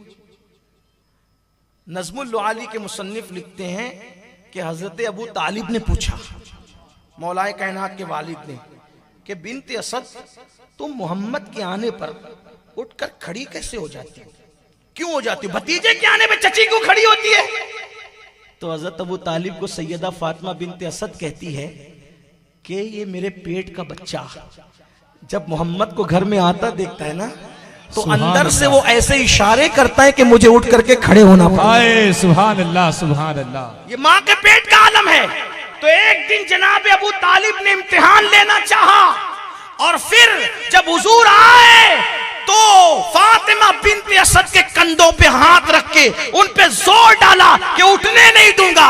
इधर से उनका जोर था, नीचे से अली मुर्तजा अल्लाह अकबर वो खड़ा कर रहे थे माँ को, लेकिन हजरत अबू तालिब के जोर लगाने के बाद भी फातिमा बिनते असद उठ करके खड़ी हो गई, और खड़ी होने के बाद अल्लाह अकबर हाल ये हुआ, आका सच करती है ए भतीजे मोहम्मद, ये मेरे पेट का जो बच्चा है, आप घर में जिधर जिधर जाते हो, जिधर जिधर जाते हो, ये उधर ही उधर घूमता है, अपना चेहरा फिराता है, आपकी तरफ पीठ नहीं करती है। तो मेरे आका ने फरमाया जो चेहरा मेरी तरफ पीठ न करे करमल्लाहु वजहुल करीम, अल्लाह उस चेहरे को और बुजुर्गी अता फरमाए। सुभान अल्लाह। ये अली है, ये शान अली, ये मुर्तज़ा। मैं कहाँ तक क्या क्या बात करूं, लेकिन ऐसी हस्ती अली जिसके लिए हुजूर में अंताखी फी दुनिया वल आखिरा, कि तू दुनिया में मेरा भाई है और आखिरत में भी मेरा भाई। सुभान अल्लाह। वो अली ये मुर्तज़ा जिसको मेरे इमाम कहते साक़िए शीरो शरबत पे लाखों सलाम, वो अली ये मुर्तज़ा। अल्लाह अल्लाह। वो फातिमतुज़ ज़हरा, उनकी जन्नत कैसे? मेरे आका फरमाते हैं नेक बीवी दुनिया में शौहर की जन्नत है। सुभान अल्लाह। और फातिमतुज़ ज़हरा उनकी बीवी है। तो नेक बीवी दुनिया में जन्नत। बस आखिरी में दो बातें, सैयदा सुन लिया, अली मुर्तज़ा सुन लिया, ठीक, हसन और हुसैन। सुभान अल्लाह। थोड़ा सा टाइम दे दे बस, अगर हो सके तो 5 मिनट में निपट लूंगा बात को। हसन कैसे? जिसको रसूलुल्लाह ने सैयद कहा, मेरा ये बेटा सैयद है, सुभान अल्लाह, मेरा ये बेटा सैयद है। दो गिरोह के दरमियान सुलह कराएगा, दो गिरोह के दरमियान सुलह कराएगा। और उन्होंने सुलह कराई दो गिरोह के दरमियान। इसीलिए लोग इमाम हसन को अवॉइड करते हैं, क्योंकि उनको सुलह हसन हजम नहीं होती। लेकिन हम सुन्नी हैं, जैसे हम करबला से प्यार करते हैं वैसे सुलह हसन से भी प्यार करते हैं। बेशक ये बात मैं आपको कह जाता हूँ, ये बात याद रखना। हसन कौन? हुजूर अलैहिस्सलाम के चेहरे की तरह उनका चेहरा था, हम शबीह मुस्तफा। मेरे इमाम कहते एक सीने तक मुशाबे, एक वहां से पांव तक हुस्न सिब्तैन उनके जामों में है नीमा नूर का। लेकिन हसन पाक को बता दूं क्या है हसन? दो जुमले में, चंद जुमलों में, बल्कि 2 मिनट में हसन क्या है अंदाजा करना। अगर अल्लाह ने शऊर दिया, अक्ल दिया, इश्क दिया, अंदाजा हो जाएगा हसन कौन है। आइए हसन कौन है? शेख अब्दुल कादिर जिलानी, बड़े पीर गौसे पाक, वलियों के सरदार, वलियों के सरदार, जिनके आंगन में झाड़ू लगाकर कोई कुतुब बन जाए। हाँ हाँ, एक अब्दाल की विलायत छीन ली गई, उन्होंने दुआ की मेरी विलायत मिल जाए, तो फरमाया गया जाओ और शेख अब्दुल कादिर के यहाँ झाड़ू लगाओ उनके आंगन में, तो तुम्हें अब्दालियत का मकाम वापस मिल जाएगा। उन्होंने जब जाकर झाड़ू लगाई तो उनको अब्दालियत का मकाम वापस मिल गया। गौसे आजम कौन? गौसे आजम कौन? जो भूखे रहे तो अल्लाह कसम दे करके कहे अब्दुल कादिर तुझे मेरी कसम खा ले, जो प्यासे रहे तो कहे कसम तुझे मेरी पी ले। मेरे इमाम कहते कसमें दे दे के खिलाता है पिलाता है तुझे, प्यारा अल्लाह तेरा, चाहने वाला तेरा। गौसे आजम कौन? जिसके दरवाजे का तवाफ करने के लिए काबा आए, सारे अख्ताबे जहां करते हैं काबे का तवाफ, काबा करता है तवाफे दरे वाला तेरा। गौसे आजम कौन? जिसका खुतबा सुनने के लिए, जिसके खुतबे की इज्जत बढ़ाने के लिए, जिसकी हौसला अफजाई के लिए, जिसकी महफिल में शिरकत के लिए रसूलुल्लाह मौला अली को साथ में लेकर के आते हो, अल्लाह अकबर, जिसके मुंह में अपना लुआब डालते हो और कहते हैं कि तुम खिताब करो। गौसे आजम कौन? मुहियुद्दीन, मुहियुद्दीन, मुहियुद्दीन, दीन को जिंदा करने वाला। दीन के मुजद्दिदीन तो कयामत तक आते रहेंगे, मुहियुद्दीन अब कयामत तक कोई नहीं आएगा। अल्लाह अकबर। गौसे आजम कौन? जो ठोकर लगाए तो मुर्दे को जिंदा कर दे। गौसे आजम कौन? अल्लाह अकबर, अल्लाह अकबर। मेरे इमाम कहते हैं कोई कामिल हो या सालिक है या गौस, कोई कामिल हो या सालिक हो या गौस, वो कुछ भी है तेरा साइल है या गौस, वो कुछ भी है तेरा साइल है या गौस। गौसे आजम कौन? जो चोरों को वली बना दे। गौसे आजम कौन? अल्लाह अकबर, जो चोरों को अख्ताब बना दे। गौसे आजम कौन? खिज़्र जिससे मुलाकात के लिए तशरीफ लाए। मेरे इमाम कहते हैं शुक्र के जोश में जो है वो तुझे क्या जाने, खिज़्र के होश से पूछे कोई रुतबा तेरा। गौसे आजम कौन? जब अर्श पर मुस्तफा जाने रहमत जाते हैं तो रूए शेख अब्दुल कादिर जिलानी अपना कंधा पेश करके मुस्तफा जाने रहमत की बारगाह में उनके कदम को अपने कंधों पे लेते हैं और हुजूर दुआ देते हैं तूने मेरा कदम अपनी गर्दन पर लिया, मेरी उम्मत के सारे वली तेरा कदम अपनी गर्दन पर ले। गौसे आजम कौन? अल्लाह अल्लाह, जो माँ के पेट में खुदा की तस्बीह करे। गौसे आजम कौन? अल्लाह अकबर, माँ इबादत में जल्दी करे तो कहे अम्मी अल्लाह की इबादत ऐसे नहीं की जाती। गौसे आजम कौन? अल्लाह अकबर, जो माँ के पेट से 17 पारों के हाफिज पैदा हो। गौसे आजम कौन? सुन लो, गौस पाक कहते हैं मुझ पे किसी को कयास मत करना और किसी को मुझ पे कयास मत करना। कोई मेरी तरह नहीं, मैं किसी की तरह नहीं। इन्नी आलमो माला तालमून का राज बनकर अब्दुल कादिर जिलानी आया है। अब्दुल कादिर जिलानी अल्लाह के राजों में से एक राज बनकर के आया है। ये गौस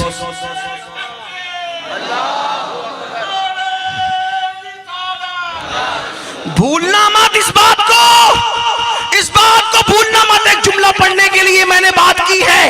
बताओ गौस पाक कहते कोई मेरी तरह नहीं, मैं किसी की तरह नहीं, मुझे किसी पे कयास नहीं करना, मैं अल्लाह के राजों में से एक राज बनकर के हुए। गौसे पाक फरमाते अब मैंने पूछा मेरे सरकार कदरियत गौस पाक आपको ये मर्तबे कैसे मिले, ये मकाम कैसे मिले, आप इस मर्तबे कैसे पहुंचे? गौस पाक कहते हैं अनल हसनी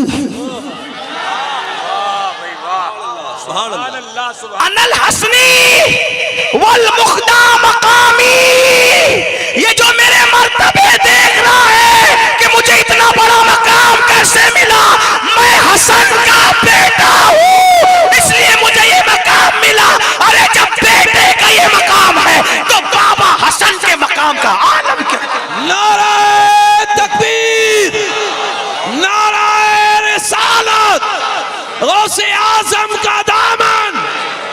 मसलक आला हजरत। हम अपने आप को कादरी कहते हैं, कादरियत में फख्र करते हैं। जिसकी निस्बत पे हम फख्र करते हैं वो कहते हैं मैं हसनी हूं। तो हसन क्या होंगे, हसन की शान क्या होगी, इमाम हसन का मकाम क्या होगा। टाइम नहीं इसीलिए मैंने शॉर्ट किया। और इमाम हुसैन, इमाम हुसैन, बात खत्म करते हुए, वक्त होता तो बोलता भी रहता हूँ, लेकिन बोल देता हूँ। 2 मिनट इसमें भी लूंगा आपका। आका अलैहिस्सलाम की हदीस है, हुसैन मिन्नी वाना मिनल हुसैन, हुसैन मुझसे मैं, अहब्बल्लाहु मन अहब्बा हुसैना, जो मेरे हुसैन से मोहब्बत करेगा अल्लाह उसको अपना महबूब बना लेगा। अल्लाह का महबूब बनना है तो, अल्लाह का महबूब बनना है तो हाँ, ताजदार करबला से मोहब्बत करो, सच्ची मोहब्बत करो। अहब्बल्लाहु मन अहब्बा हुसैना, जो मेरे हुसैन से मोहब्बत करेगा अल्लाह उसको अपना महबूब बना लेगा। हुसैनो सिबतुम मिनल अस्बात, हुसैन मेरे बेटों में एक बेटा है। हुसैन मेरे बेटों में, हुसैन मेरे बेटों में, हुसैन मेरे बेटों में एक बेटा है। सिब्त का मतलब होता है नवासे का, लेकिन यहाँ मजाजी तौर पर माना मुराद दिए जा रहे हैं क्योंकि हुजूर ने उनको अपना बेटा कहा। हुसैन मेरे बेटों में बेटा है, मतलब क्या लिया जा सकता है, सिर्फ इशारा दे रहा हूँ। अभी इस पर कोई तहकीक गुफ्तगू नहीं करता, इशारा देकर जा रहा हूँ, टाइम नहीं है। हुसैन मेरे बेटों में बेटा है, कई माना है। एक माना ये, आप कहें हमारे मोहल्ले के इमाम साहब को जानते हो, हमारा इमाम तो इमामों में इमाम है, यानी सब इमाम एक तरफ, मेरा इमाम एक तरफ। मेरे पीर को जानता है, मेरा पीर कैसा है, सारे पीर, मेरा पीर तो पीरों में पीर है, यानी कि सब पीर एक तरफ, मेरा पीर एक तरफ। बात समझे। मेरा बेटा कैसा है पता है, अरे सारे बेटों में बेटा मेरा है, यानी कि सबके बेटे एक तरफ और मेरा बेटा एक तरफ। हुजूर ने सबके बेटों की बात नहीं की, क्या फरमाया, हुसैन और सिब तुम मिनल अस्बात, हुसैन मेरे बेटों में एक बेटा है।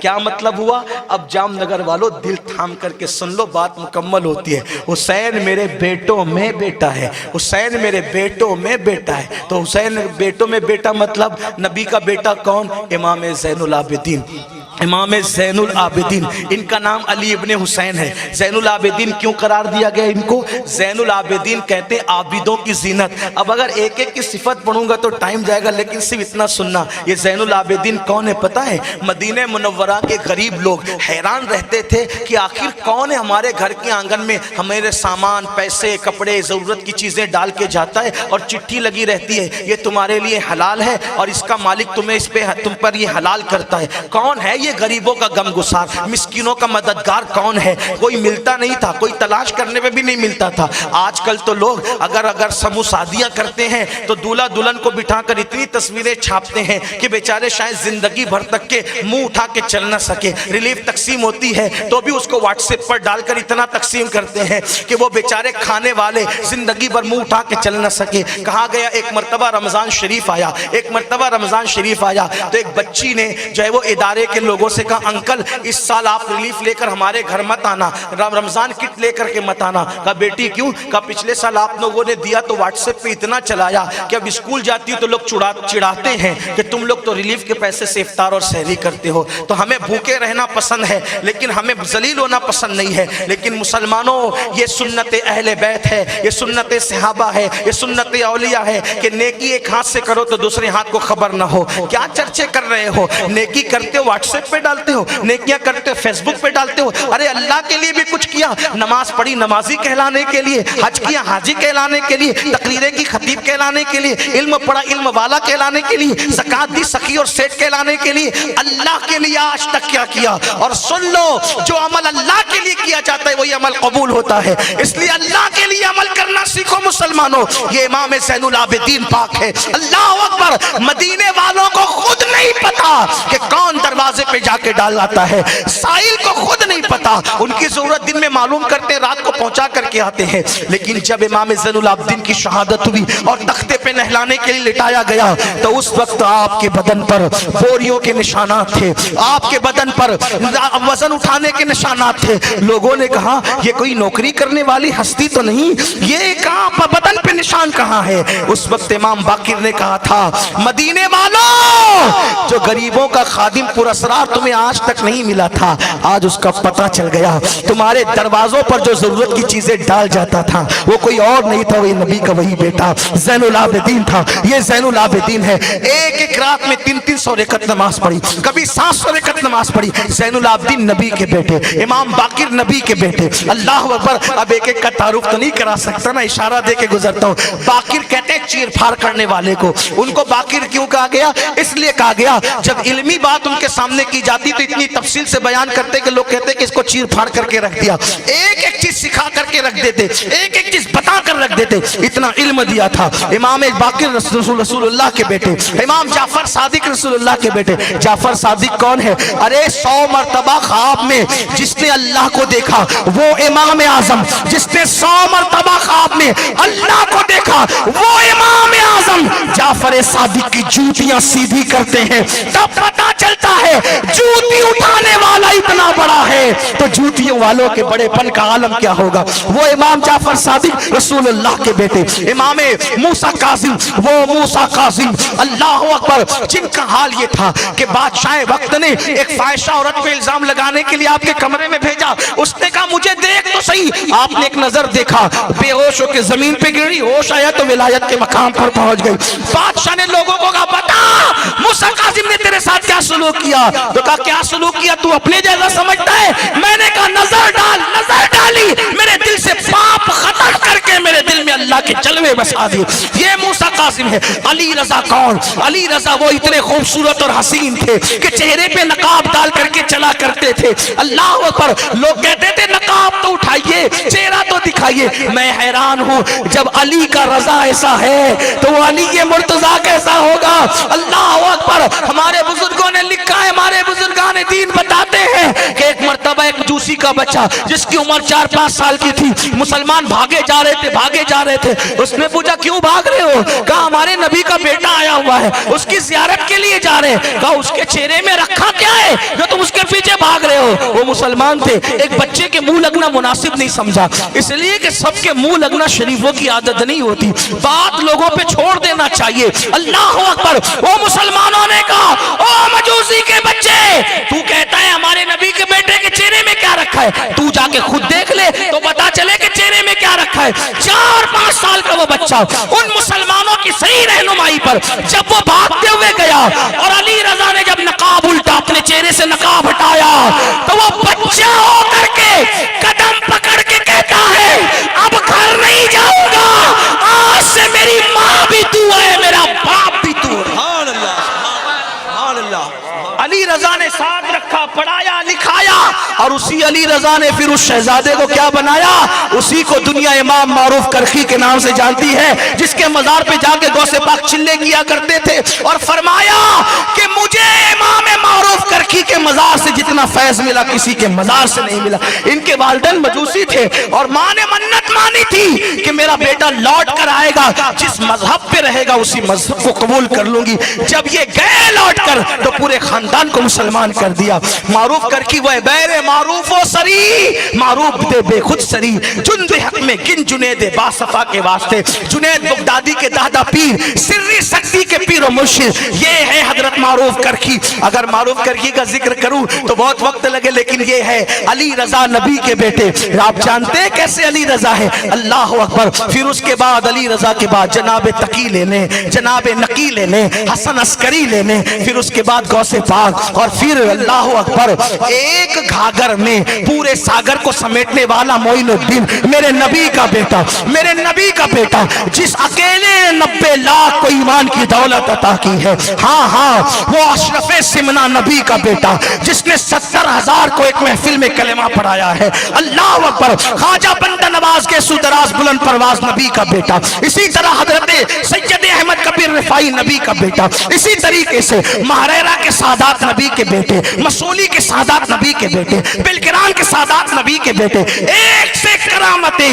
अल्लाह अकबर। इसी तरीके से बिलकिरान के सादात नबी के बेटे यहाँ पर अल्लाह अकबर कोडीनार शरीफ के अंदर बाबा रिज़्कुल्लाह शाह रहमतुल्लाहि ताला अलैह वो मेरे नबी के बेटे। इसी तरीके से अल्लाह वर्षा वजीउद्दीन गुजराती नबी के बेटे। अल्लाह अकबर। इसी तरीके से वारिस देवा नबी के बेटे, शाह मदार नबी के बेटे, ये सब नबी के बेटे। अरब से लेकर हिंद तक, हिंद से लेकर अल्लाह अकबर जमीन के किसी खित्ते में चले जाएं, नबी के बेटे हैं। एक एक शान वाले हैं, अजीम अजीम शान वाले हैं। कोई कलमा पढ़ा रहा है, कोई दीवार चला रहा है, कोई सांप को चाबुक बना रहा है, कोई मुर्दों को जिंदा कर रहा है। अल्लाह अकबर। कोई किसी को देख के विलायत दे रहा है। ये सब नबी के बेटे। अब सुन ले, आखिरी में जो इमाम महदी मेरे नबी के बेटे आएंगे, इस शान के आएंगे कि ईसा अलैहिस्सलाम जैसे पैगंबर उनकी शान बताने के लिए उनके पीछे खड़े होकर के नमाज पढ़ रहे होंगे, वो भी नबी के बेटे। अब हुजूर की हदीस याद कर लो, फरमाया हुसैन मेरे बेटों में एक बेटा है। ज़ैनुल आबिदीन से लेकर के इमाम मेहदी तक सारे सैयदों का हुस्न समेट लो, सारे सैयदों का इल्म समेट लो, सारे सैयदों का तक़वा समेट लो, सारे सैयदों की परहेज़गारी समेट लो, सारे सैयदों की करामतें समेट लो। जब सब सिमट करके एक जात बनती है तो उसको हुसैन इब्ने अली कहते हैं। ऐ दिल बगीर दामने सुल्तान औलिया, ऐ दिल बगीर दामने सुल्तान औलिया, यानी हुसैन इब्ने अली जाने औलिया। हुसैन, हुसैन, यानी हुसैन इब्ने अली जाने औलिया। अब मेरा दिल चाहता है कि मैं इमाम हुसैन, उनकी वालिदा, उनके वालिद को खिरात पेश करूं और अपने लबो लहजे में पेश करूं। यहां से लेके वहां तक सब दिल में जायज मुरादें लेकर मेरे साथ शामिल हो जाएं। देखो उनकी वालिदा के लिए मेरे इमाम ने क्या कहा, उनके वालिद के लिए क्या कहा, उन लोगों के लिए क्या कहा और कैसा नतीजा निकाला। इससे बात खत्म होती है। मेरे इमाम सैयदा फातिमा के शान जो कहते हैं, नूर बिन्ते नूर ज़ौजे नूर उम्मे नूर नूर। मिल के पढ़ना होगा, भाई तकरीर खत्म हो गई है, बस उसका खुलासा इसमें पढ़ रहा हूं। नूर बिन्ते नूर ज़ौजे नूर उम्मे नूर नूर, नूर मुतलक की कनीज अल्लाह रे लम्हा नूर का। आप सादात भी मिले, सैयदा पाक की शान हो रही है। नूर, फातिमा नूर है, बिन्ते नूर, वो नूर की बेटी है। ज़ौजे नूर, उनका शौहर भी नूर है। उम्मे नूर, नूर, दो नूर की माँ, एक हसन एक हुसैन। जिस खुदा की बंदी है वो भी अपनी शान वाला नूर है। नूर बिन्ते नूर ज़ौजे नूर उम्मे नूर नूर, नूर बिन्ते नूर ज़ौजे नूर उम्मे नूर नूर, नूर मुतलक की कनीज अल्लाह रे लम्हा नूर का। एक सीने तक मुशाबे, एक वहां से पांव तक, एक सीने तक मुशाबे, एक वहां से पांव तक, हुस्न सिबतेन उनके जामों में नीमा नूर का। तो नतीजा निकलता है तेरी नस्लें